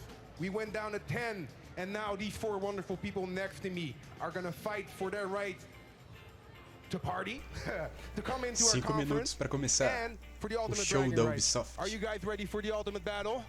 Yeah. Hell yeah. All right, but before we do, let's talk a little bit more about the game. Matt. Thanks, Leon. I'm here with Matt Woomer, one of the founders and creators of Brawlhalla. How's it going, Matt? It's going great. Thanks for having me. Thanks for being here. Could you tell us a little bit more about what our finalists will be playing today? For sure. They're playing Brawlhalla. Brawlhalla is short for the Grand Tournament of Valhalla. Valhalla is the Viking warrior heaven. But the Valkyries haven't just brought Vikings. They brought ninjas, they brought pirates, they brought monsters, they brought aliens. So there's tons of characters for your players to choose from. That sounds awesome. So all the great warriors are there. All the great warriors of the ages. Fantastic. So do you have any advice for our players? For sure. You want to use the B attack. You want to build up damage. You're going to get 2 points for each knockout you do. You have 2 minutes. At the end of the 2 minutes, whoever has the most points gets the golden ticket. That sounds fantastic. Well, let's head on over there and get this final started. Indeed. All right, are you guys really ready? No. People, make some noise for this finale. Are you ready? Woo! All right, I would say press the button. And then countdown. Dun, dun, dun. The anticipation is real. 3, 2, 1, fight! All right, we've got 4 good characters here. We've got Ada. Ada has a spear and she has blasters.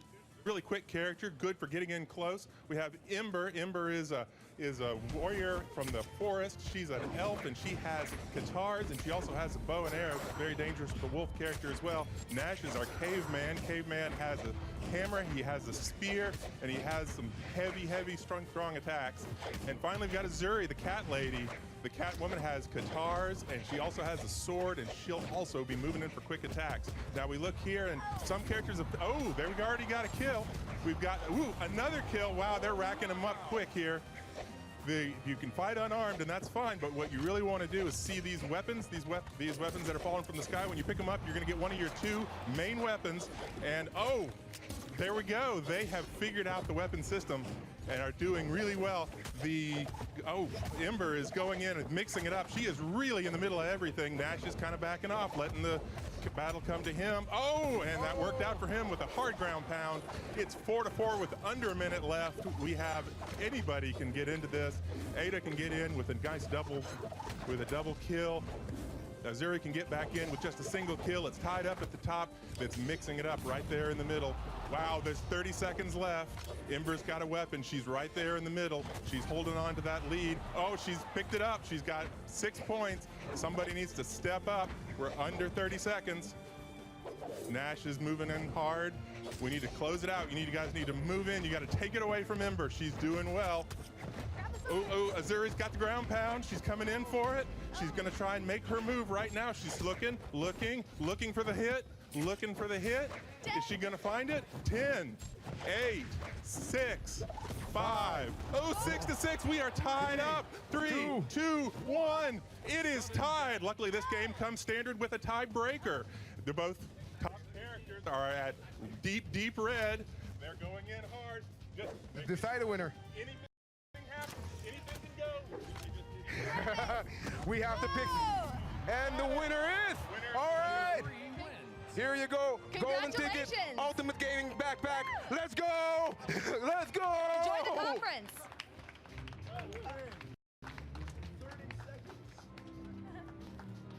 Inside of 30 seconds to go. We're right here. That was intense. We're here. Here we go. Wrapping up 20 seconds to go. Lots of love to all the teams, all the people here in the fan zone, in the theater. Show's about to begin. Hashtag UBE3. Lots of love from everyone here. All the love. And don't forget the post-show. After the main show, we have exclusive gameplay from the Division 2. You definitely don't want to miss this. Enjoy the show. Have fun. Depois da conferência vai ter gameplay exclusivo do The Division 2. E começou.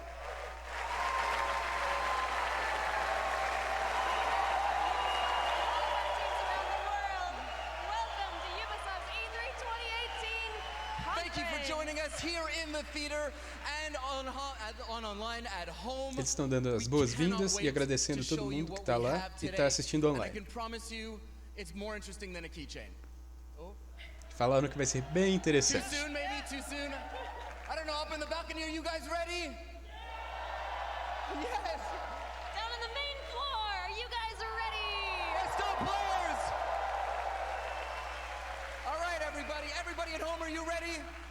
Estão todos prontos? Well, if you're ready for the biggest gaming, biggest show in gaming, then let's start the show. Let's do it! Let's do it! Agora sim começou.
Cara empolgado aquele ali.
hear me?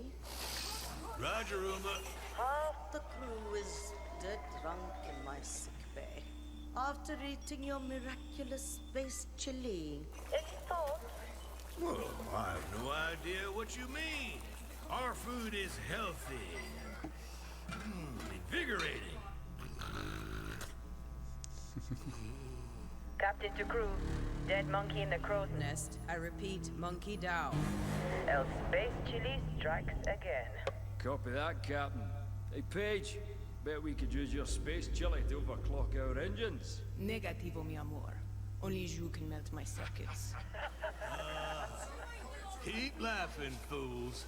The key ingredient to good cooking is love.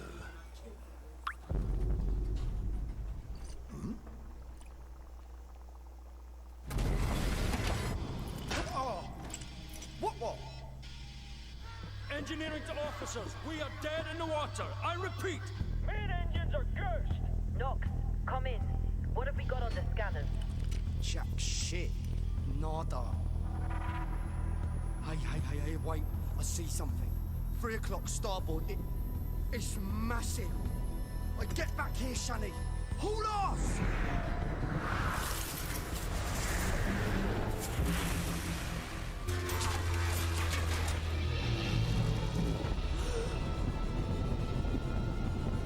Lock down the bacon. Give me auxiliary engines. Deploy shields and bring up out now! Brace yourselves!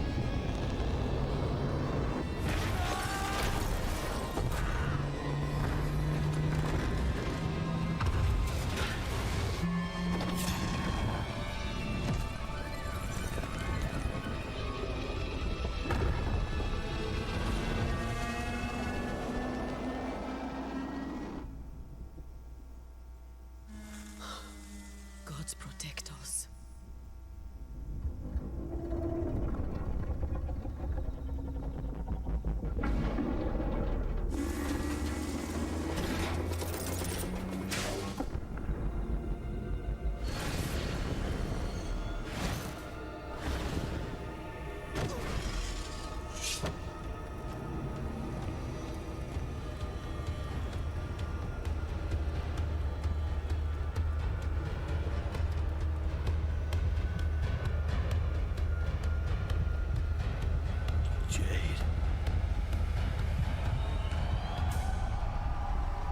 Muito doido.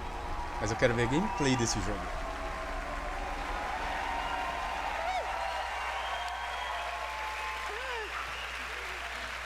Thank you. Hi. Thank you. Hello, I'm Gabrielle Schrager, narrative director. And I'm Guillaume Brunier, senior producer. We are so happy to be back this year to share our progress on our space opera, Beyond Good and Evil 2, a game full of wonder, emotion, danger, and high-stakes drama. Last year, you all saw the enigmatic green-eyed Captain Dakini leading the legendary crew of the Gada on a quest to discover the location and the mystery behind a deep space artifact known as Moksha. But Dakini has since gone missing. Shani is now captain of the Gada, and she's leading a crew into the deep, unexplored space beyond System 3, when they come face to face with their nemesis. Fans will have Eles estão recognized explicando pouco da história. young Jade. Os fãs vão reconhecer And Jade Jade. is back as the incorrigible chief cook of the Gada. We've got 2 other officers. E o cozinheiro Uma, também. the holistic chief medic, and Callum, our chief engineer. And all Tem o of these médico, o legendary engenheiro. characters will be playing a major role in our prequel. Today, we are proud to represent our growing production team in Montpellier, Barcelona, Bordeaux, and Sofia. Thanks, everyone, for making it happen. Ele agradeceu todas as equipes de desenvolvimento por conseguirem fazer o Thank you jogo. for them. Thank you for them. In BGE2, you are a space pirate captain in a distant galaxy near the end of the 24th century. At this year's E3, we will be showcasing a new behind closed doors demo offering a first look at our major location the sacred city of Ganesha. Vai ter demo. Now, let's take a look at our first pre-alpha gameplay footage. Primeiro gameplay pré-alpha. Finalmente.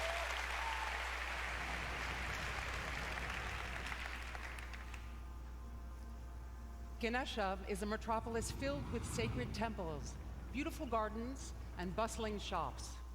But it's also a darker underworld, rife with dirty bars and dangerous back alleys.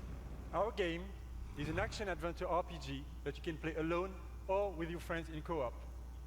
From the intimate RPG de ação, of a hidden temple single to player the e very edge of multiplayer. the galaxy, fight on the ground and in space at massively different scales. And all of this Seamlessly. What you will be seeing at E3 this year is only a very small part of a much larger open universe. Você luta no chão, a universe e we no are ar ou no also espaço, building with our fans. e muda de pro outro sem loading. With Beyond Good and Evil 2, we want our community to participate in a way that's never been done before through the Space Monkey program. We want our fans and people all over the world to really be a part of creating the game. So today, we are issuing an open invitation for people all over the world to contribute their ideas, music, artworks, and create original content that players will experience as they explore the world of Beyond Good and Evil 2. Eles fizeram convite para as pessoas do mundo todo participarem com ideias, músicas, tudo. Murals, street art, music, radio content, and much more. To do this, we have partnered with a company at the forefront of community collaboration, Hit Record. And here, to tell us more, is their founder, Joseph Gordon-Levitt.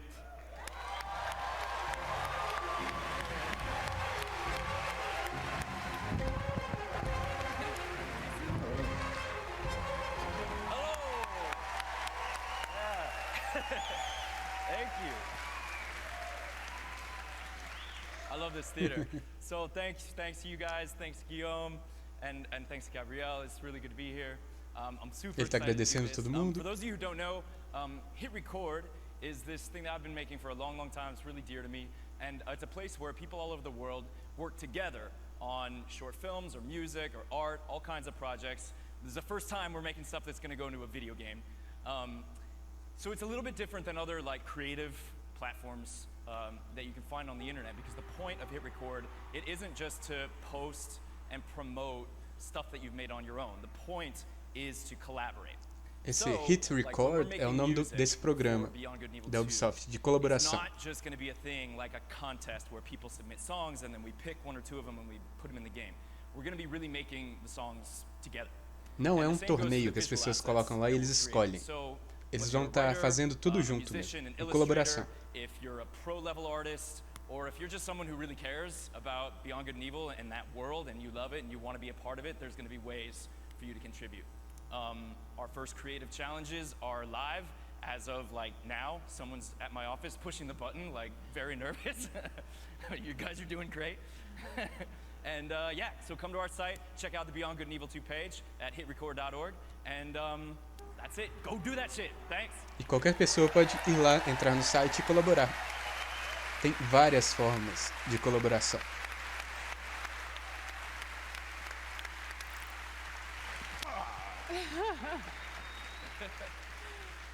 Hit Record's approach to community collaboration is inspiring, and we're incredibly happy to be working with Joseph and his team. And we really can't wait to see what the community creates, so let's do it. We will be showcasing some of this content at our very first dedicated community event, the BG Fest, which will take place in Montpellier this fall. Thanks everyone. E eles vão mostrar E3. algumas dessas colaborações que as pessoas enviaram para lá no evento que vai ter da Ubisoft.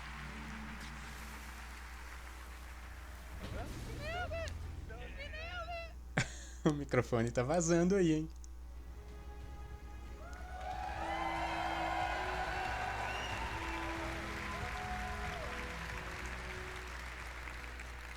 What's up, everyone? My name is Justin Kruger, community developer on Rainbow Six Siege. And I'm here today to talk about our community. Our community that Ele vai inspires falar da us, comunidade drives de us every Rainbow single day. Six. The Siege team back in Montreal has actually been so inspired by seeing all of the millions of people playing our game every single day over the past 2.5 years. We've actually absolutely loved seeing our community grow, and I'm excited to announce today that the Rainbow Six Siege community is now 35 million players. 35 milhões de jogadores de Rainbow Six Siege. E ele fica muito feliz de ver essa comunidade crescer a cada dia. I wish I could hug every single one of you, but I don't know if my arms are big enough to hug every single one of you. Ele queria abraçar todo mundo, mas não sabe se os braços dele são grandes o suficientes. The community grows, so does the game. And as you can see behind me, Team Rainbow has recruited the Italian GIS operators, Maestro and Alibi.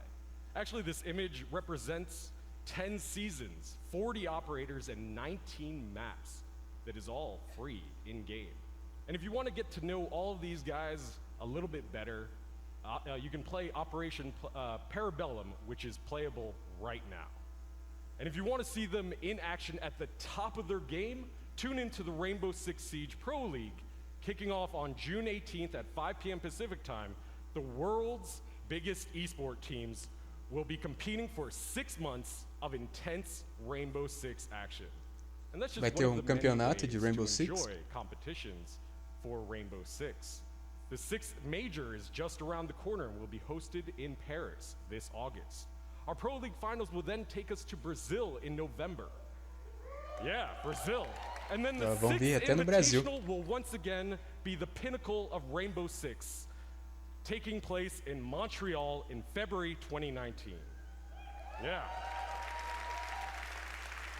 So, whether you're a player or just a fan of esports, there really is no better time to get into Rainbow Six esports. And with the growth of the game, the community, and the esports teams, we wanted to take a moment to reflect on some of our most influential players. Today, I'm excited to unveil a sneak peek at an upcoming documentary that is focused on a few familiar faces who took their love for Siege to the next level. Without further ado, here's the first look at Another Mindset.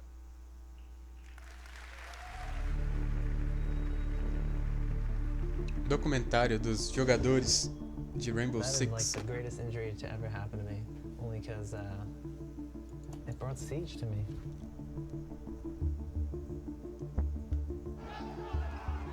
I've been doing this for what? Since year 1, season 1, right? And I failed, and then finally we started succeeding. Yeah. So that's what we're going to do. We're going to come back. Eles seguiram 8 membros Eu recebi da sorriso, comunidade. uma lágrima, uma emoção, riso de umas pessoas que eu nunca vi na minha vida, que eram torcedores da BD. Durante 9 meses.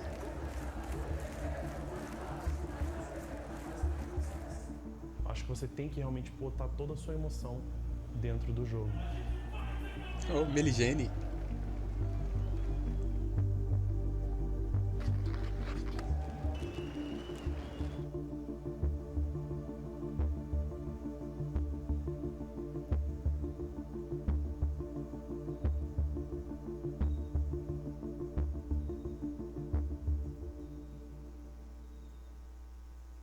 Interessante isso.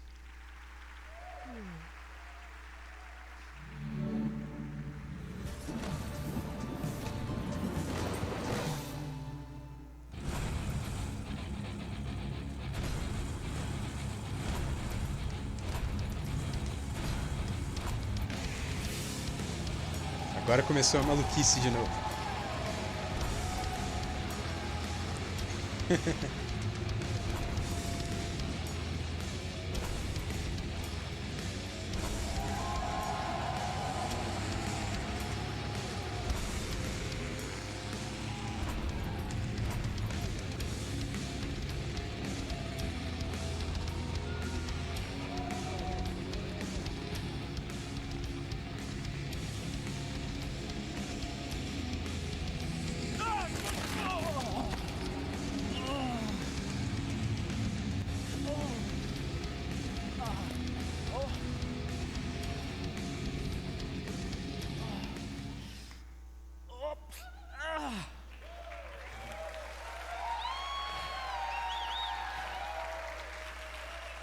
Trials is all about crashing with style and getting up again. Hello. Trials é cair e começar a dirigir de novo. Prime Minister of Finland. Now I'm pleased to announce the Trials is back and it's bigger than ever. E Trials voltou, melhor e maior do que nunca.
Sorry about that.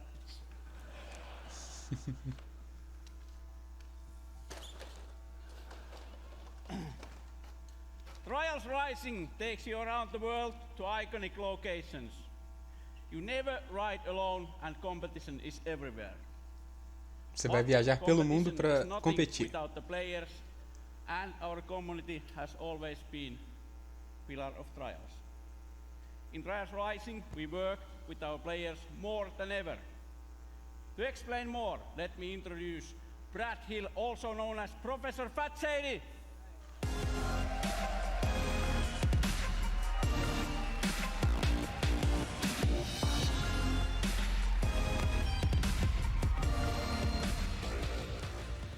You made a mess. Você fez uma bagunça. Well, thank you, Auntie, and hello, everyone.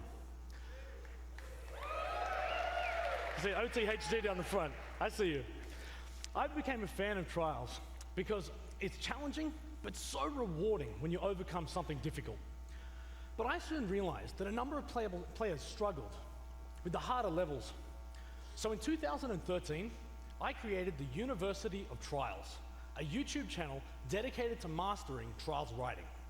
Now, ele viu que muitos jogadores tinham dificuldade em alguns níveis do Trials, e aí ele criou um canal do YouTube para ajudar, para ensinar as pessoas a passarem. Alright. Well, 5 years ago, I was a star player just like them. But when Redlinks began work on Trials Rising, they approached me to design and create all of the tutorial content within the game. It has been an amazing experience for me, but I wasn't the only one involved.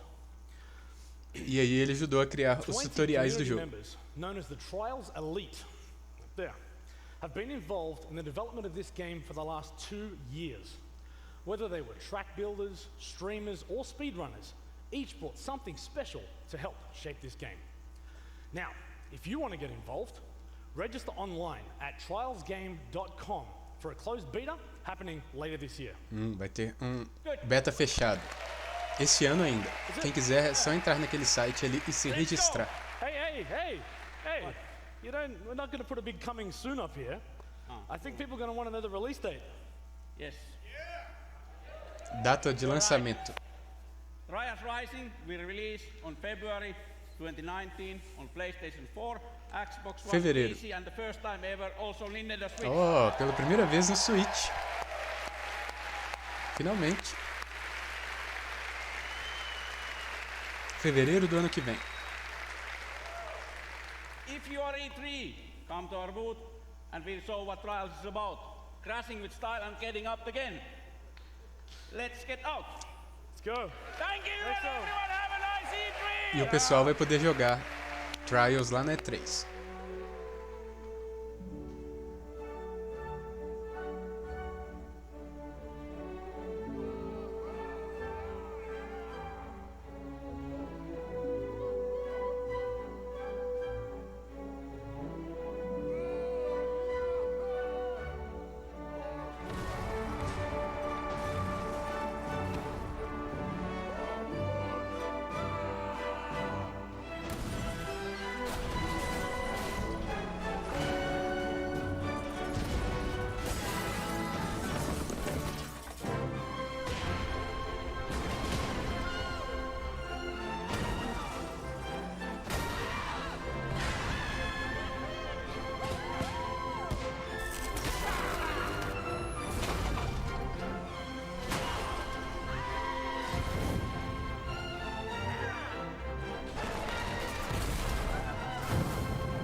My name is Julian Garrity, and I'm the creative director on Tom Clancy's The Division 2.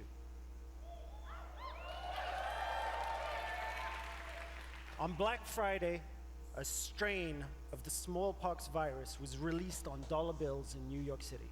Ele está explicando a história do The Division. And chaos spread across the nation. Na Black Friday, 7 months later, vírus se espalhou pela the nação. virus has mostly burnt itself out, but America is tearing itself apart. Washington, D.C. is at the heart of this battle. Under constant threat from dangerous factions, civilians are trying to rebuild. In their survival lies the seed for the rebirth of society. As pessoas estão tentando sobreviver, principalmente em Washington. É o coração dessa luta. Tentando recriar os Estados Unidos. Reconstruir.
Keep moving. I didn't do anything.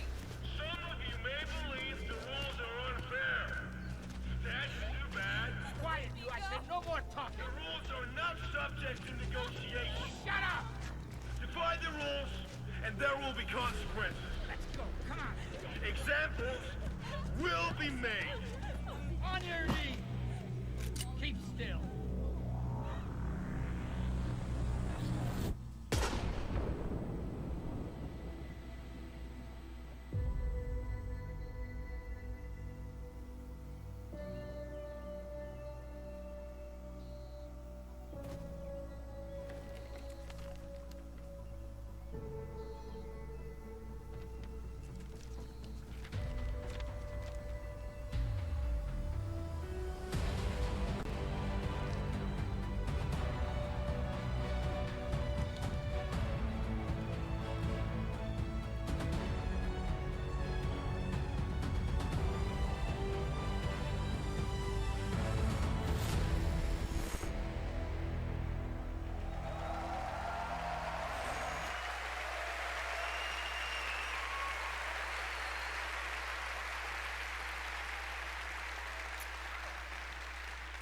You are the last line of defense for those civilians and for the country.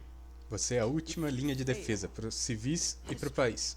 Will be written by tyrants. If you succeed, History will remember the few brave heroes who fought to save a dying nation. Se você perder, a história vai ser escrita pelos tiranos. Compelling story-based campaign in which your actions have a clear impact on the lives of civilians. Suas ações In the Division 2, impactam a vida das pessoas. must prepare for the greatest threat it has ever encountered. É o maior desafio que eles já encontraram. You and your fellow agents will need to bring your equipment and tactical abilities to the next level. Once agents reach the end of the main campaign, it's time to select a new progression path by picking a specialization. Chegando no final da campanha principal, tem que escolher entre 3 especializações. Powerful and unique weapons that complement the rest of your equipment. As you progress with your specializations, you will not only grow in power, but also unlock additional tools and abilities, including exclusive versions of skills. Specializations enable you to truly complete your own personal playstyle, but also to synergize with other players and take team play even further. Aí são 3 classes diferentes. Tem habilidades, armas. I'm excited to announce that for the first time, 8 players will be able to partner up to face the ultimate endgame challenge. Vai dar para criar grupos de 8 jogadores. Are coming to the Division 2. Vai ter raids agora.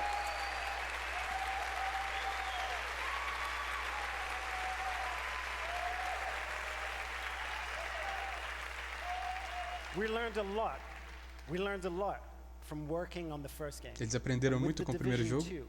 We're launching with plans for years of frequent major content updates. Eles vão tentar atualizar durante anos seguidos. For year 1. We will be launching 3 DLCs no primeiro ano. Each one will bring new story, new areas to explore, nova história, and new activities. Novas áreas e novas atividades em cada um deles. All of these episodes will be completely free. E cada episódio vai ser grátis.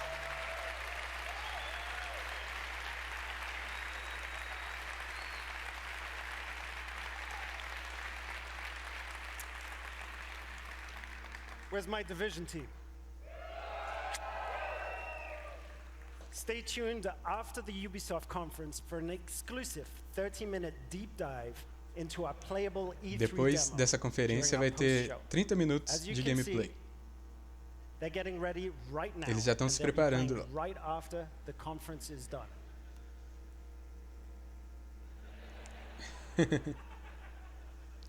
Until then, remember, this is history's defining moment.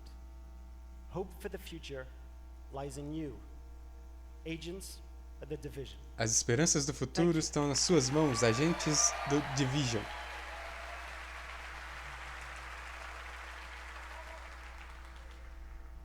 A América nunca vai ser destruída do lado de fora. Se nós perdermos nossa liberdade, vai ser porque nós destruímos a nós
15 de março de 2019.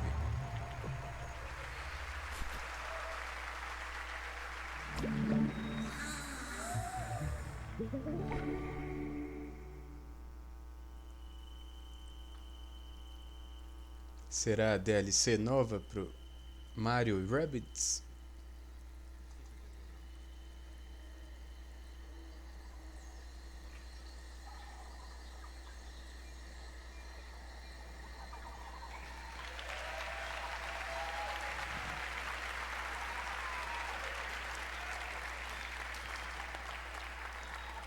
Hi, I'm Xavier Manzanares, lead producer.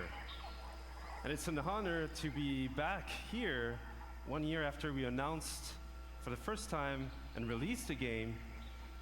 It was incredible. So, as a team, I just wanted to thank all of you. Ele falou que é uma honra estar ali e quer agradecer a todo mundo pelo apoio. Oh, vai ter mais showzinho. So we also started a year ago to work on a brand new adventure, and with a brand new hero as well, one that we cherish and we love. Eles queriam trazer novo herói e uma nova aventura. So for today, we wanted to celebrate Eles querem celebrar the release of the Donkey Kong adventure, and what o lançamento da aventura do Donkey Kong. Kirkhope, our composer, and the band Critical Hits. So please enjoy. Thank you.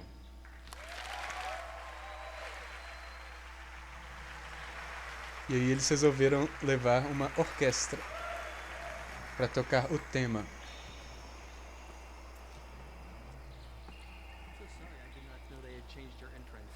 Changes every day, every second it changes.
26 de junho, o lançamento.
It was over.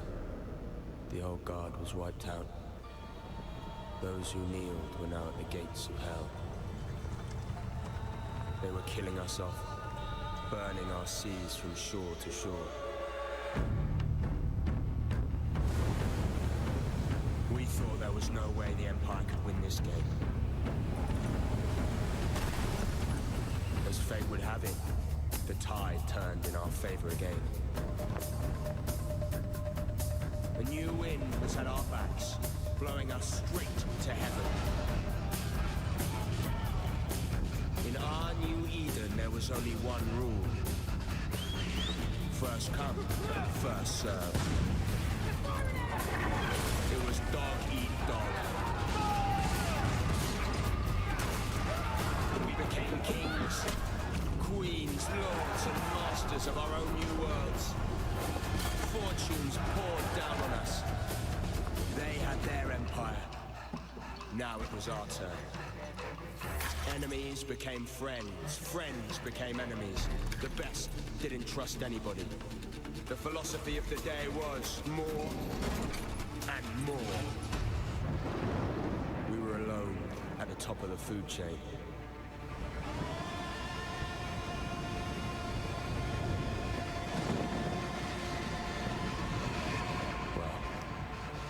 We thought we were.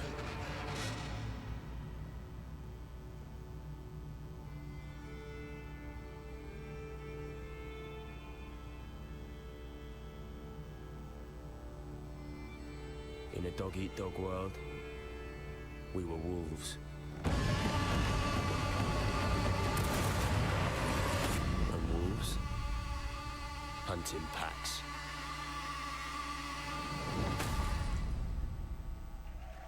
O joguinho de piratas da Ubisoft. Para quem gosta do Assassin's Creed 4. Of Skull and Bones, there are soulless empires. There are greedy trading companies, and of course, ruthless pirate games sailing the seas. But there are no heroes. Hello, my name is Justin Farron, Creative Director at Ubisoft Singapore. And for the past year, my team and I have been anxiously awaiting this moment to invite you, our fans, to join the hunt here at E3 2018. A equipe estava ansiosa para convidar todo mundo a se unir a eles aqui na E3. The empires crushing all those who oppose them. So your next big score? The Indian Ocean, home to the richest trade routes in the world, where merchant ships carry cargo worth over $10 billion a year. And you're gonna steal every last fucking coin. Seu objetivo é roubar até a última moeda. First, you need a target. You pick up intel on a heavily guarded frigate, fat with African diamonds meant for the Grand Mogul of India.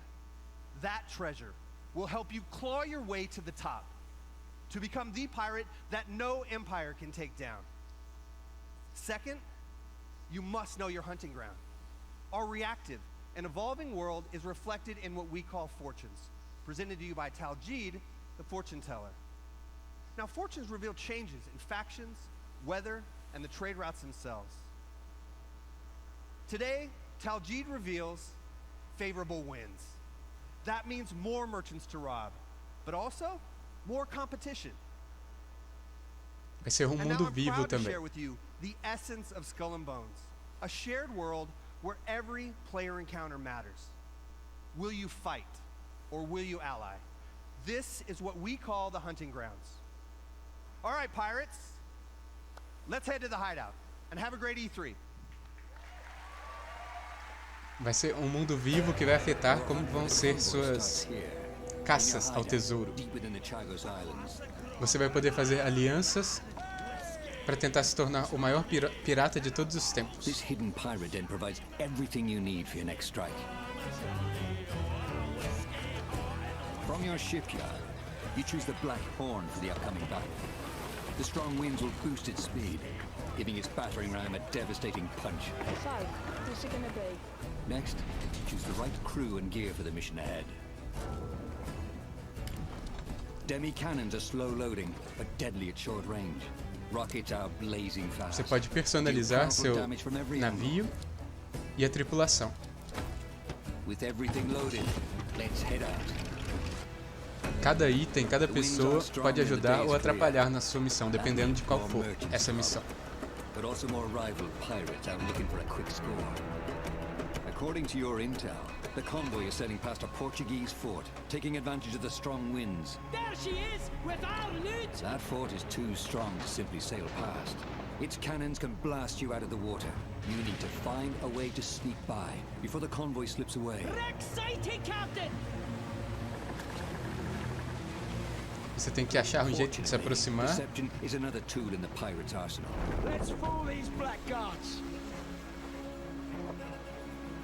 E atacar. Disguised as a Portuguese merchant, you try to creep past the fort.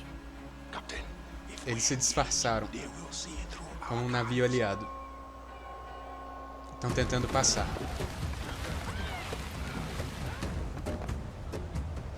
Portuguese merchant and escort! This island provides perfect cover for a surprise attack. A ilha pode ajudar a fazer um ataque surpresa. Plot the optimal course for an intercept. Rigging your sails for speed. You want to catch your victim off guard. Captain, there she is! Aí eles vão tentar pegar as vítimas de surpresa. Fire as she bangs!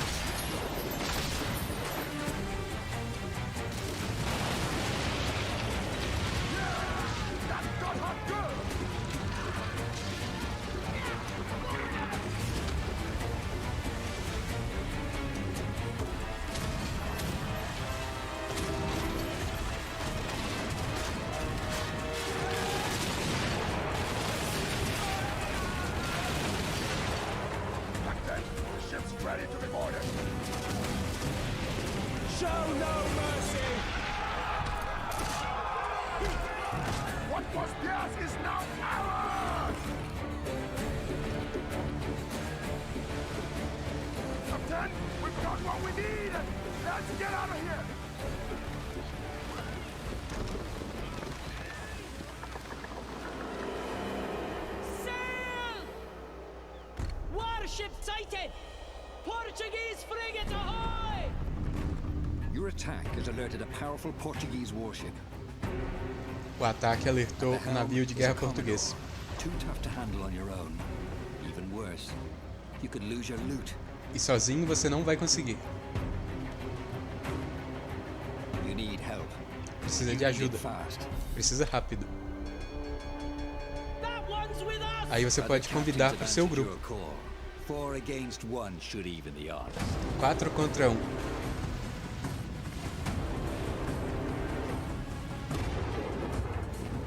Your side forms a tight squadron using a coordinated battle plan. Pode coordenar um plano de ataque. The first ship goes down, breaking your formation. Mas ele quebrou sua formação, acabando com um dos navios.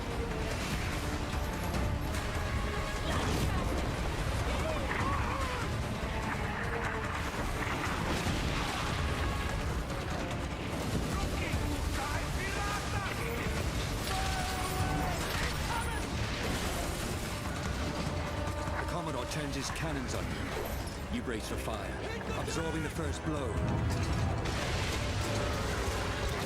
Your allies maneuver for position. The Royal Fortune acts as a tank, drawing the Commodore's fire. It unleashes its special ability, Siege Mode. Once anchored, it can fire its cannons without limits. The Jaeger slips into position with its powerful cannon. Its special ability delivers 8 shots in a single blast. Cada navio tem uma habilidade especial.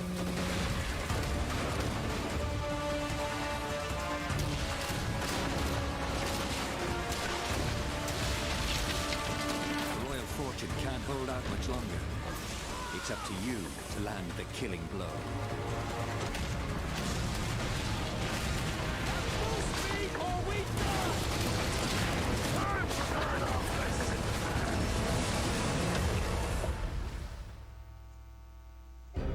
The battle is won.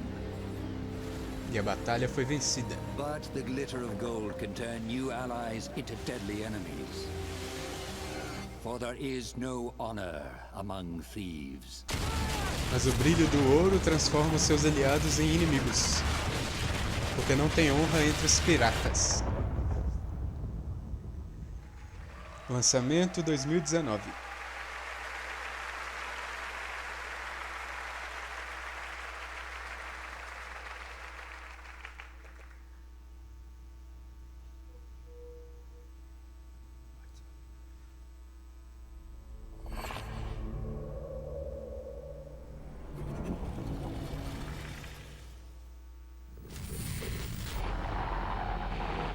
To the digital space. You're completely safe.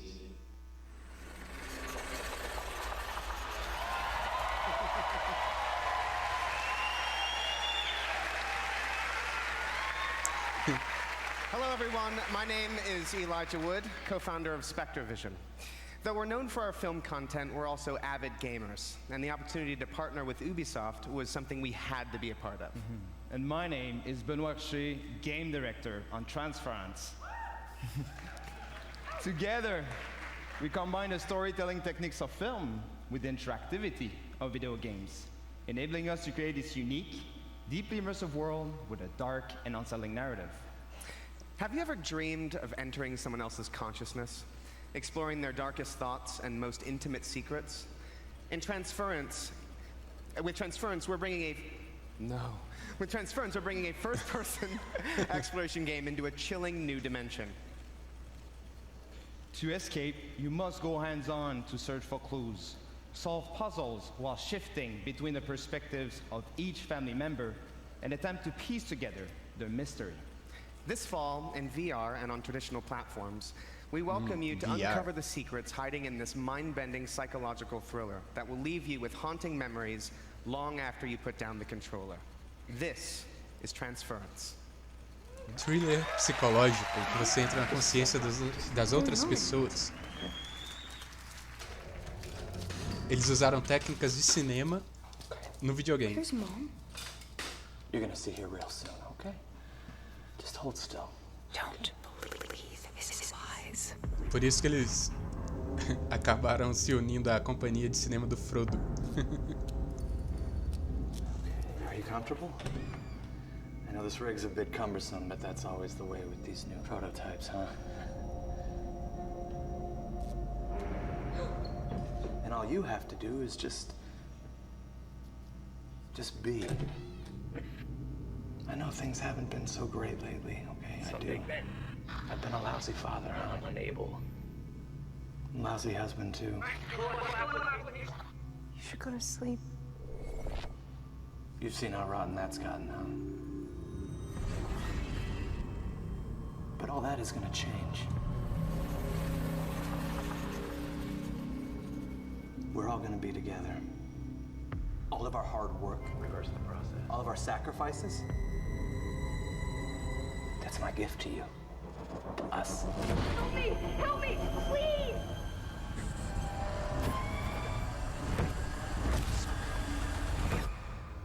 Dad? Why are you doing this? I love you, son. with all of my heart.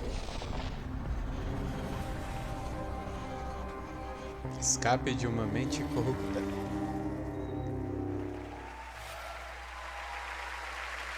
O lançamento vai ser primavera de 2018.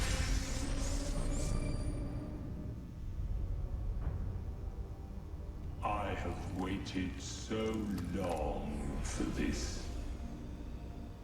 We will sacrifice the world of Atlas to the harvest. What are we waiting for? Let's get out there. Go show them what Starlink can do.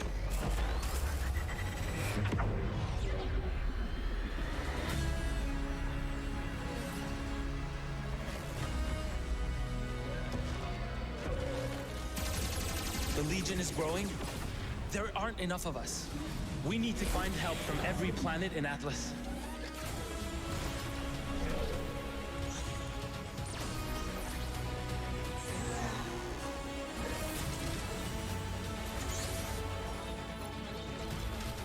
The more of us there are, the stronger each of us is. Exactly.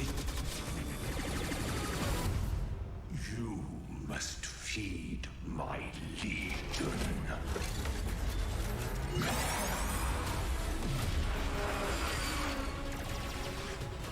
Drax isn't going to stop until we end this.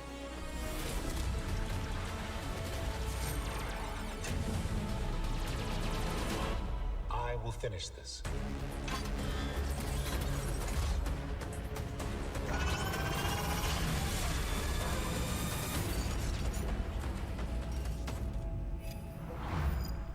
(16 de outubro).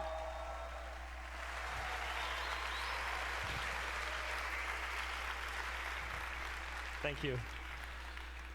Hello everyone, I'm Laurent Melville, Creative Director on Starlink Battle for Atlas. Last year, revealed our modular starship innovation to the world and showed you how players could reconfigure it instantly to adapt to any challenge. Você reconfigura sua nave instantaneamente para se adaptar a qualquer desafio.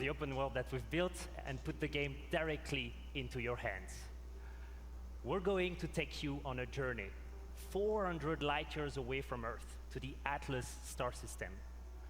Discover exotic planets, meet fascinating local factions, and forge your alliance. Upgrade your pilots, starships, and gear, and unleash devastating combos to save Atlas from the relentless Forgotten Legion. The mission will not be easy. Atlas is a dangerous place, and our heroes will need all the help they can get. Você vai poder atualizar, melhorar seu personagem, suas armas, suas naves, vai poder fazer alianças, tudo para tentar salvar Atlas, que é esse sistema solar. 4.000 anos-luz da Terra. Could use a little help here. Can you hear me?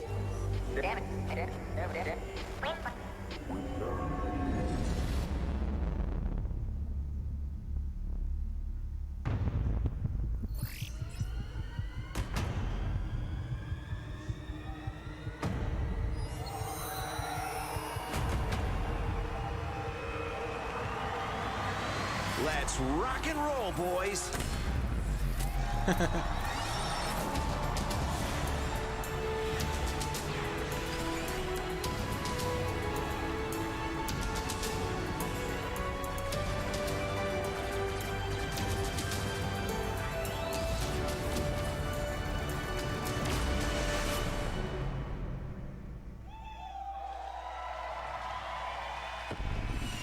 Vai poder jogar com Fox?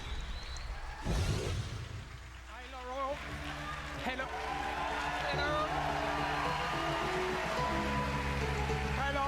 Oh. Hello everyone. Hello everyone. It is an honor to welcome Star Fox in Starlink Battle for Atlas. Isn't it, Laurent? It's amazing. Ele disse que é uma honra trabalhar nesse título. I wanted to invite Fox and his crew into the game. Quando eles começaram, eles já queriam convidar Star Fox on Super Nintendo was the first 3D game I've ever played. I'll never forget that. Foi o primeiro jogo que ele jogou, And Star so Fox me, Super this Nintendo. moment is a dream come true. E é um sonho que se torna realidade para ele. Was only made possible thanks to our long relationship with Nintendo.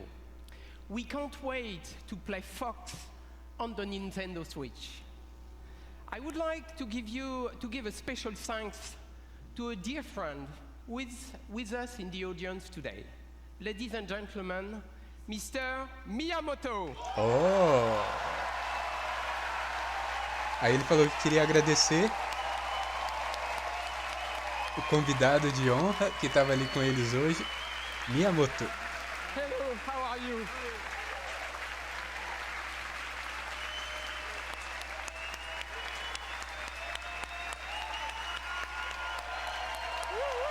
Mais uma vez na conferência da Ubisoft. So I know you were coming today, so I came with a gift. Oh, ele trouxe um presente.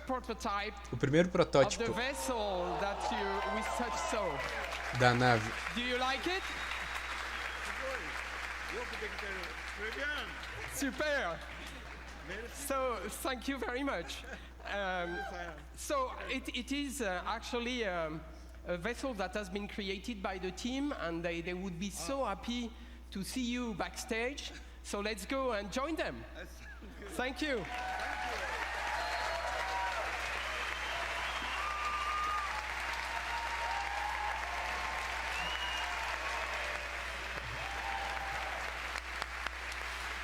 O Miyamoto nunca sabe o que fazer no palco. É engraçado demais.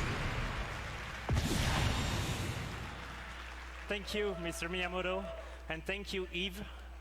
For everyone at E3, please be sure to come by the Ubisoft booth, where we'll have a full hands-on demo for you to try. Vai ter uma demo lá na E3. For everyone else, Starlink will launch on all consoles on October 16th with Star Fox as an exclusive Nintendo 16 de outubro para todos os consoles, com conteúdo especial para o Switch.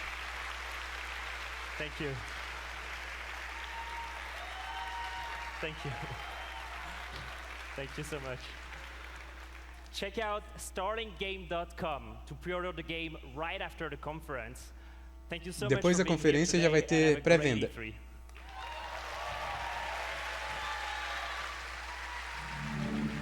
Muito bom, eu já tinha gostado desse jogo na conferência do ano passado. Agora mais ainda.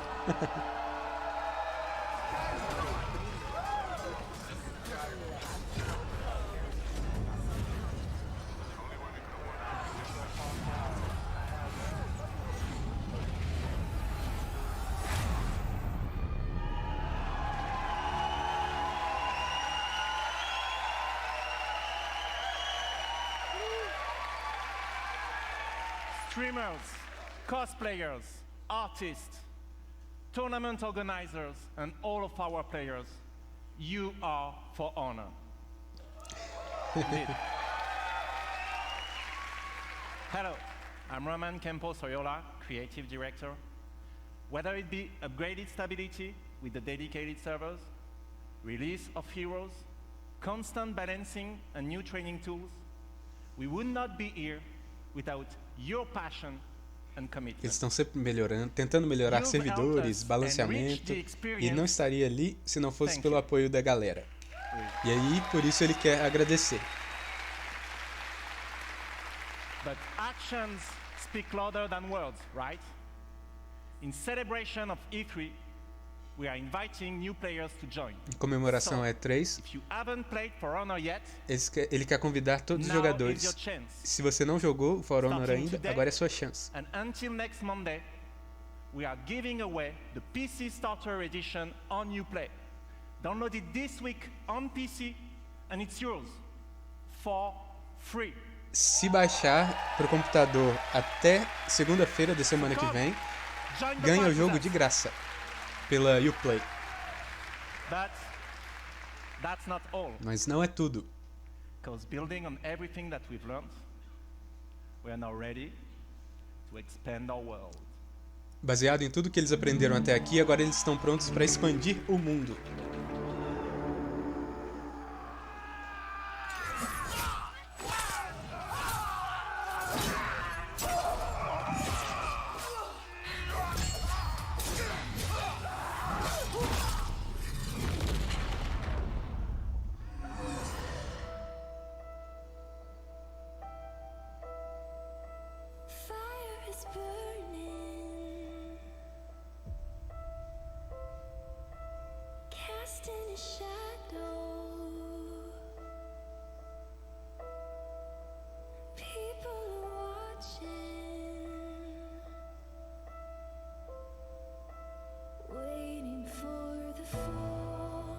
Something is coming. There's blood in the water. Give them a warning. Let it all come crashing down. Burn the castle to the ground. Hang their lives, no disguise. It's our time. Let it all come down.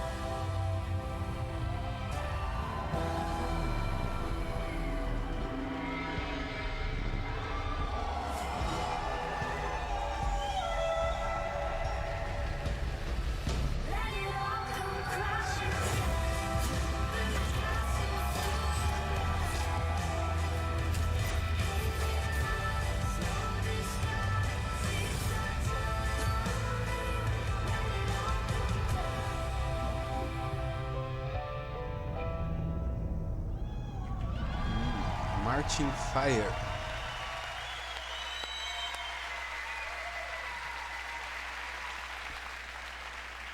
After the great cataclysm that brought knights, Vikings, and samurai to fight, civil war consumed China.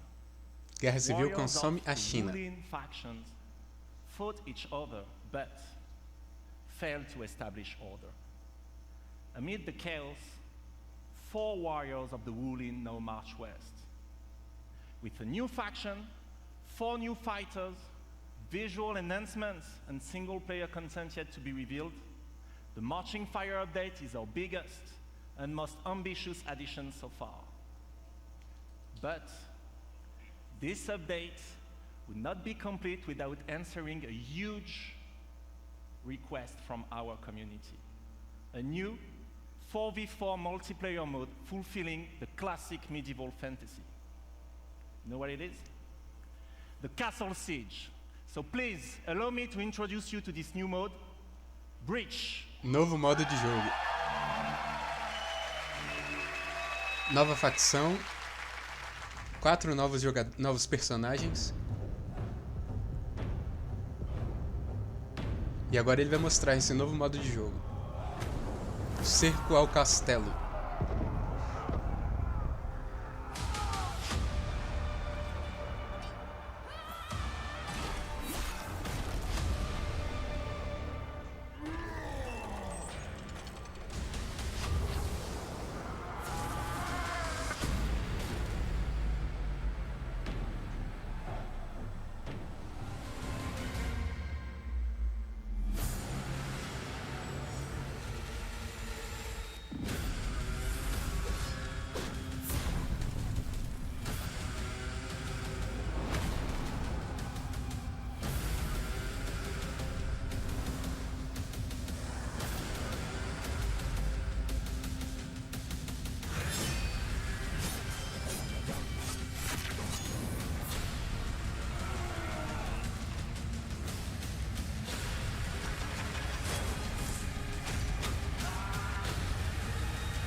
Dia 16/10/2018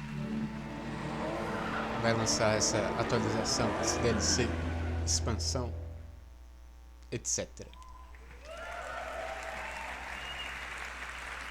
Hi everyone, I'm Delphine Dosset, brand director on The Crew 2. In just a few days, freedom will be yours. Freedom to get your hands on your dream car, bike, boat or plane and unleash your passion for motorsports all across the United States. Faltam poucos dias para você colocar as mãos nos seus novos veículos.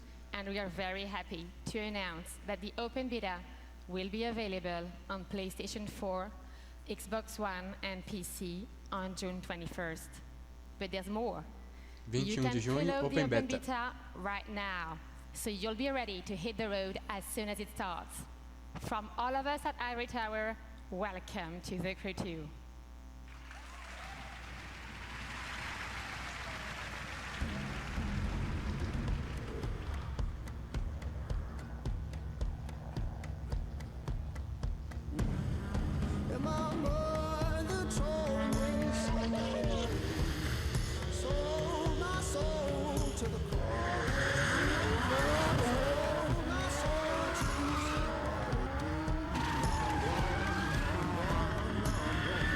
Agora dá para jogar com carro, moto, barco e avião.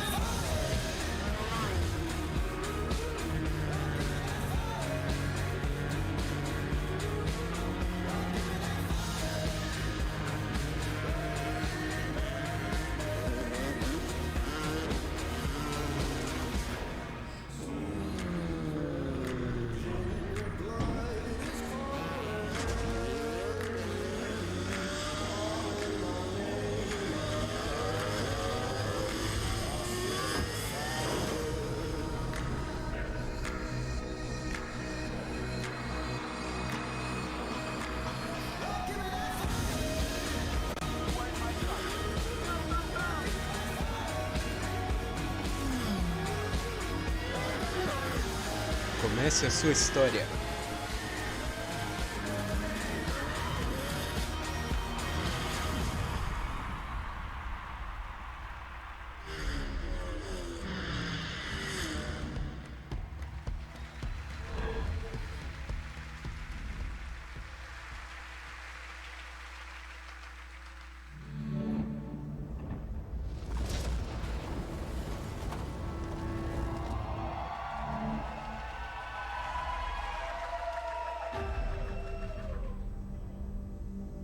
How can a child save us all if he's sentenced to die? Tell me, Nikolaus. Tell me before you let our son go.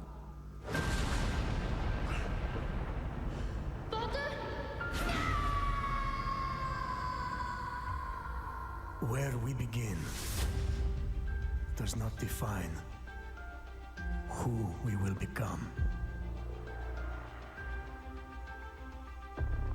Before you, I see a path.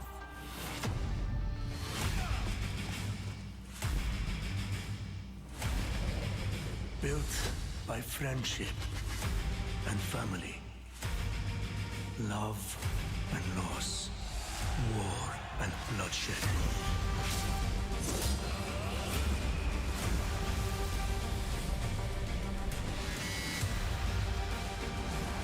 You were sent by the gods to protect this world.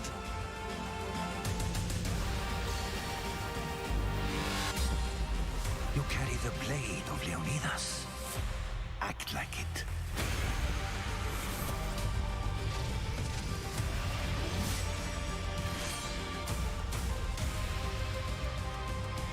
As you write your odyssey across the mountains and the seas, remember, the fate of Greece journeys with you.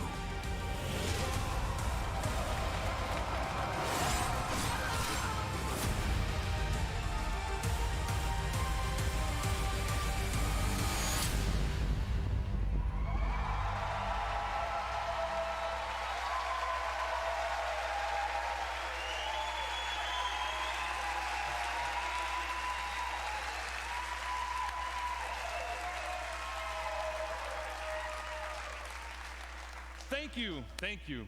I'm Jonathan Dumont, Creative Director of Assassin's Creed Odyssey. Assassin's Creed Odyssey is more than just an adventure. It truly is a role-playing journey. You will explore, on land and sea, one of the most iconic and influential settings in human history, ancient Greece. Você vai explorar na terra e no mar a Grécia Antiga. Modern medicine, revolutionary art, and Western philosophy. But it was also a time of war. Também era uma época de guerra. Sparta and Athens, the Peloponnesian War, divided the Greek world and changed the course of history. In this world of contrast and opportunity, This land shaped by the gods rages a battle between order and chaos. This is where your adventure begins. You, a simple mercenary, an outcast, to take on an incredible quest to save your loved ones and become the legendary Greek hero Greece desperately needs. Our teams in Quebec and from around the world have spent the last 3 years putting all their energy, passion, and dedication into this project. We have continued to transform Assassin's Creed into an epic RPG experience. Eles estão tentando transformar Assassin's Creed numa autêntica experiência RPG. But your Odyssey, shaped by your actions and choices. And the first choice you'll make at the start of the game is to choose your character. No início do jogo você pode escolher o seu personagem, a primeira escolha que você pode fazer. E suas escolhas vão afetar. Or Cassandra.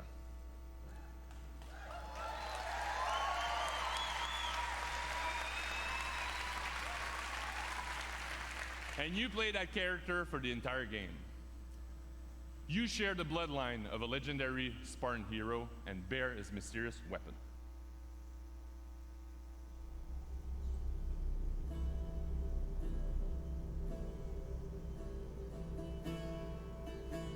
Your turn. Leonida's spear. You're old enough now.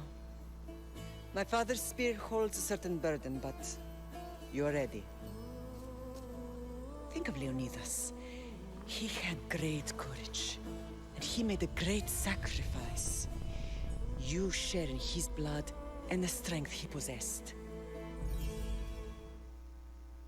The broken spear of Leonidas gives you access to powerful range, combat, and stealth abilities that you can unleash on your enemies. Essa lança quebrada é uma arma misteriosa que proporciona a você lançar golpes e técnicas especiais aos seus inimigos.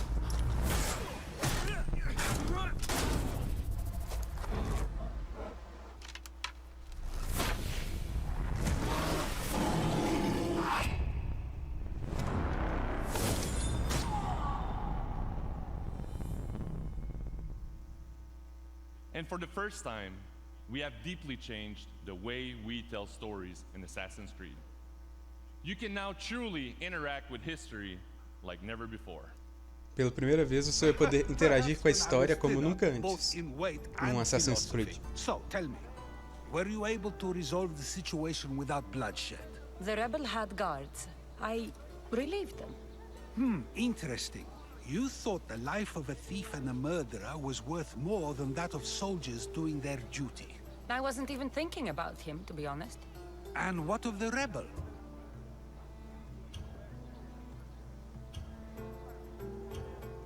He should be halfway to Mykonos by now. Oh, really? You let that lunatic run loose? Are you sure that was wise? I'm not sure approaching you was wise. Our choices are like ripples on water. They seem tiny and insignificant at the beginning, but they can become devastating tidal waves by the time they run their course.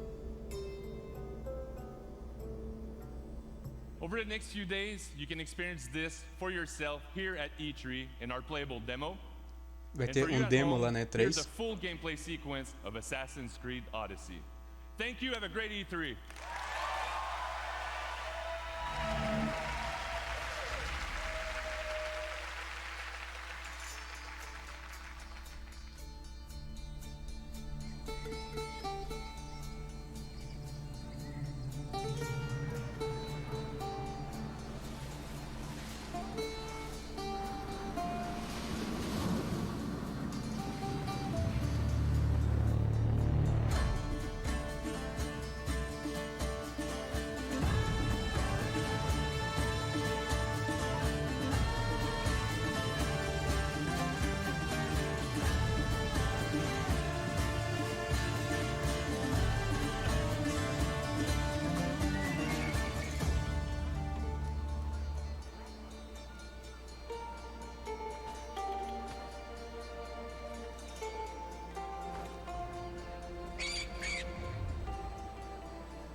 Such a beautiful island.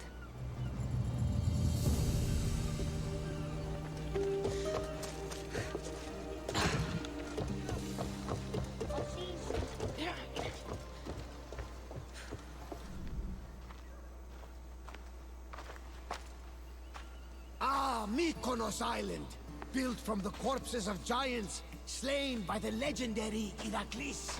Read me the note again. Eagle-bearing Mystios. That's you. We are a small but fierce group of rebels who'd pay you handsomely to help us overthrow our Athenian oppressors. A warrior named Diocles fights with them. None who face him survive. Please, Mystios. Our people are dying. Signed, Kira. What did your informant tell you?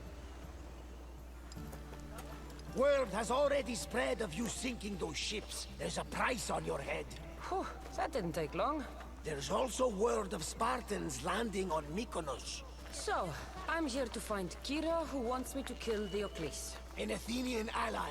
Who's at war with Sparta. And don't forget the bounty! Business as usual, then. Gods protect you, Cassandra. Thanks, Varnavas. But they'll be too busy protecting Diocles from me. We've been spotted! Go! I'll handle this! Fight them for all you're worth!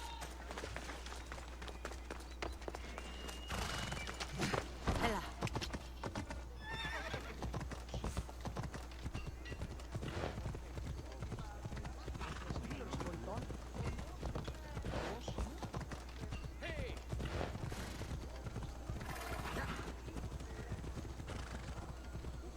Mercenary, this can't be good. The mighty eagle bearer! I'll be rich with your death! You're chasing your own death, mercenary! You won't escape me! You want my head? Come and take it!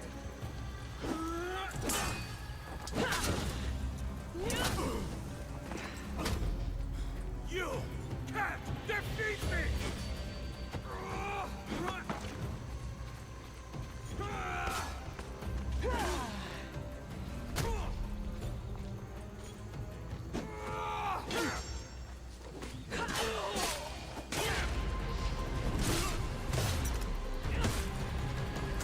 You really should have left me alone.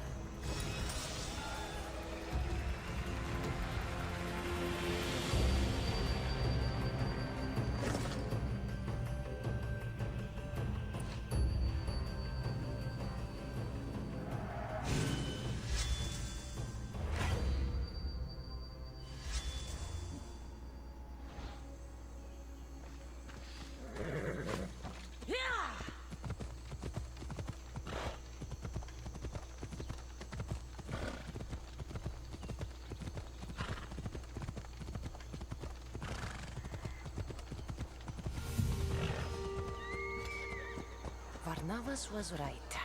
Spartans have made themselves right at home.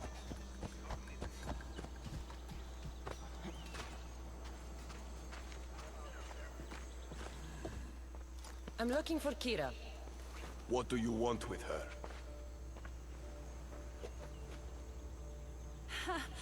The mercenary who bears the eagle of Zeus. You got my message. It said something about paying me handsomely. Huh. Mercenaries. Athenians have enslaved our people for too long. Help us free Mykonos from their grasp, and you'll have more drachmi than you can carry.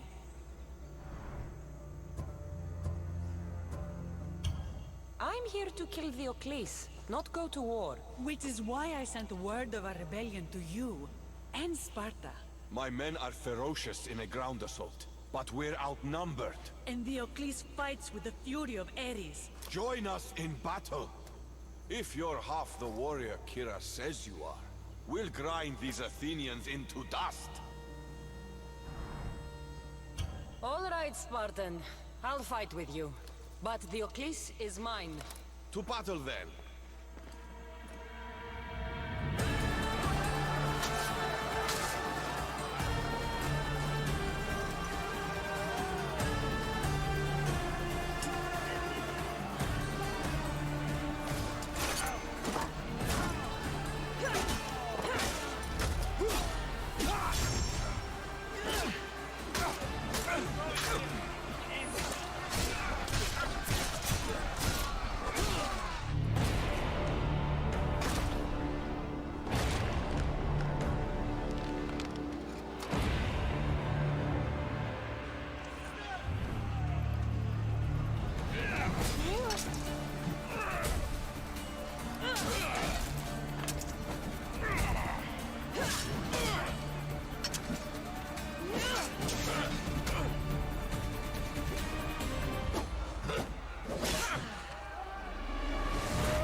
5 de outubro.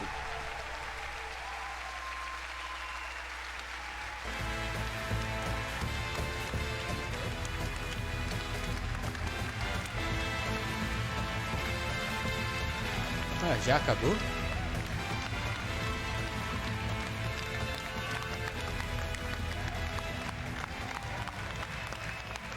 Hi everyone, and thank you for joining us.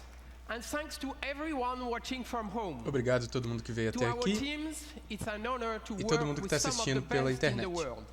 Congratulations on a great show. Ele está agradecendo pelo grande show. Ó, quanta gente. Good. I am an optimistic guy. And I am particularly excited about the future of technology and the positive role games will play in shaping our society. To create these games, we need to work even more openly with you, the gamers. Because we know when we do that together, everything gets better. So have a great history. Thank you very much. Para criar os jogos, os próximos jogos, eles querem trabalhar junto com os jogadores, porque só assim podem ser criados os melhores jogos de todos. Hello, hi everybody. Welcome to the post show. As promised, that was an amazing conference. E agora vai ter gameplay do The Division 2. Right into it. We're going to show live exclusive gameplay of The Division 2. I have with me Matthias Carlson, right? Producer. Matthias Carlson, yes. And Christian Panner, game director and producer respectively. How you guys doing? Excellent. Yeah, you super excited? excited, yeah. Amazing. Well, congrats on the exciting reveal at the Microsoft conference and obviously the amazing news during the UB conference. Yeah. So today, to our left, we've got Yannick Bonchereau, ComDev on The Division 2, and 3 other devs from the massive development team. They'll be showing a 4-player co-op tackling a control post. And Yannick will be walking us through a little bit into his strategy. But first of all, I wanted to ask you guys, what are we going to see here? Well, this is, first of all, actually the E3 demo that we're showcasing here at E3. So right? people can play this at the LAC, at the Ubisoft. If you're in LA and you're going to E3, you can play what they're playing right now. So that's awesome. That's really cool. So this is it's a tiny little slice of the open world in Washington, D.C. in the Division 2, right?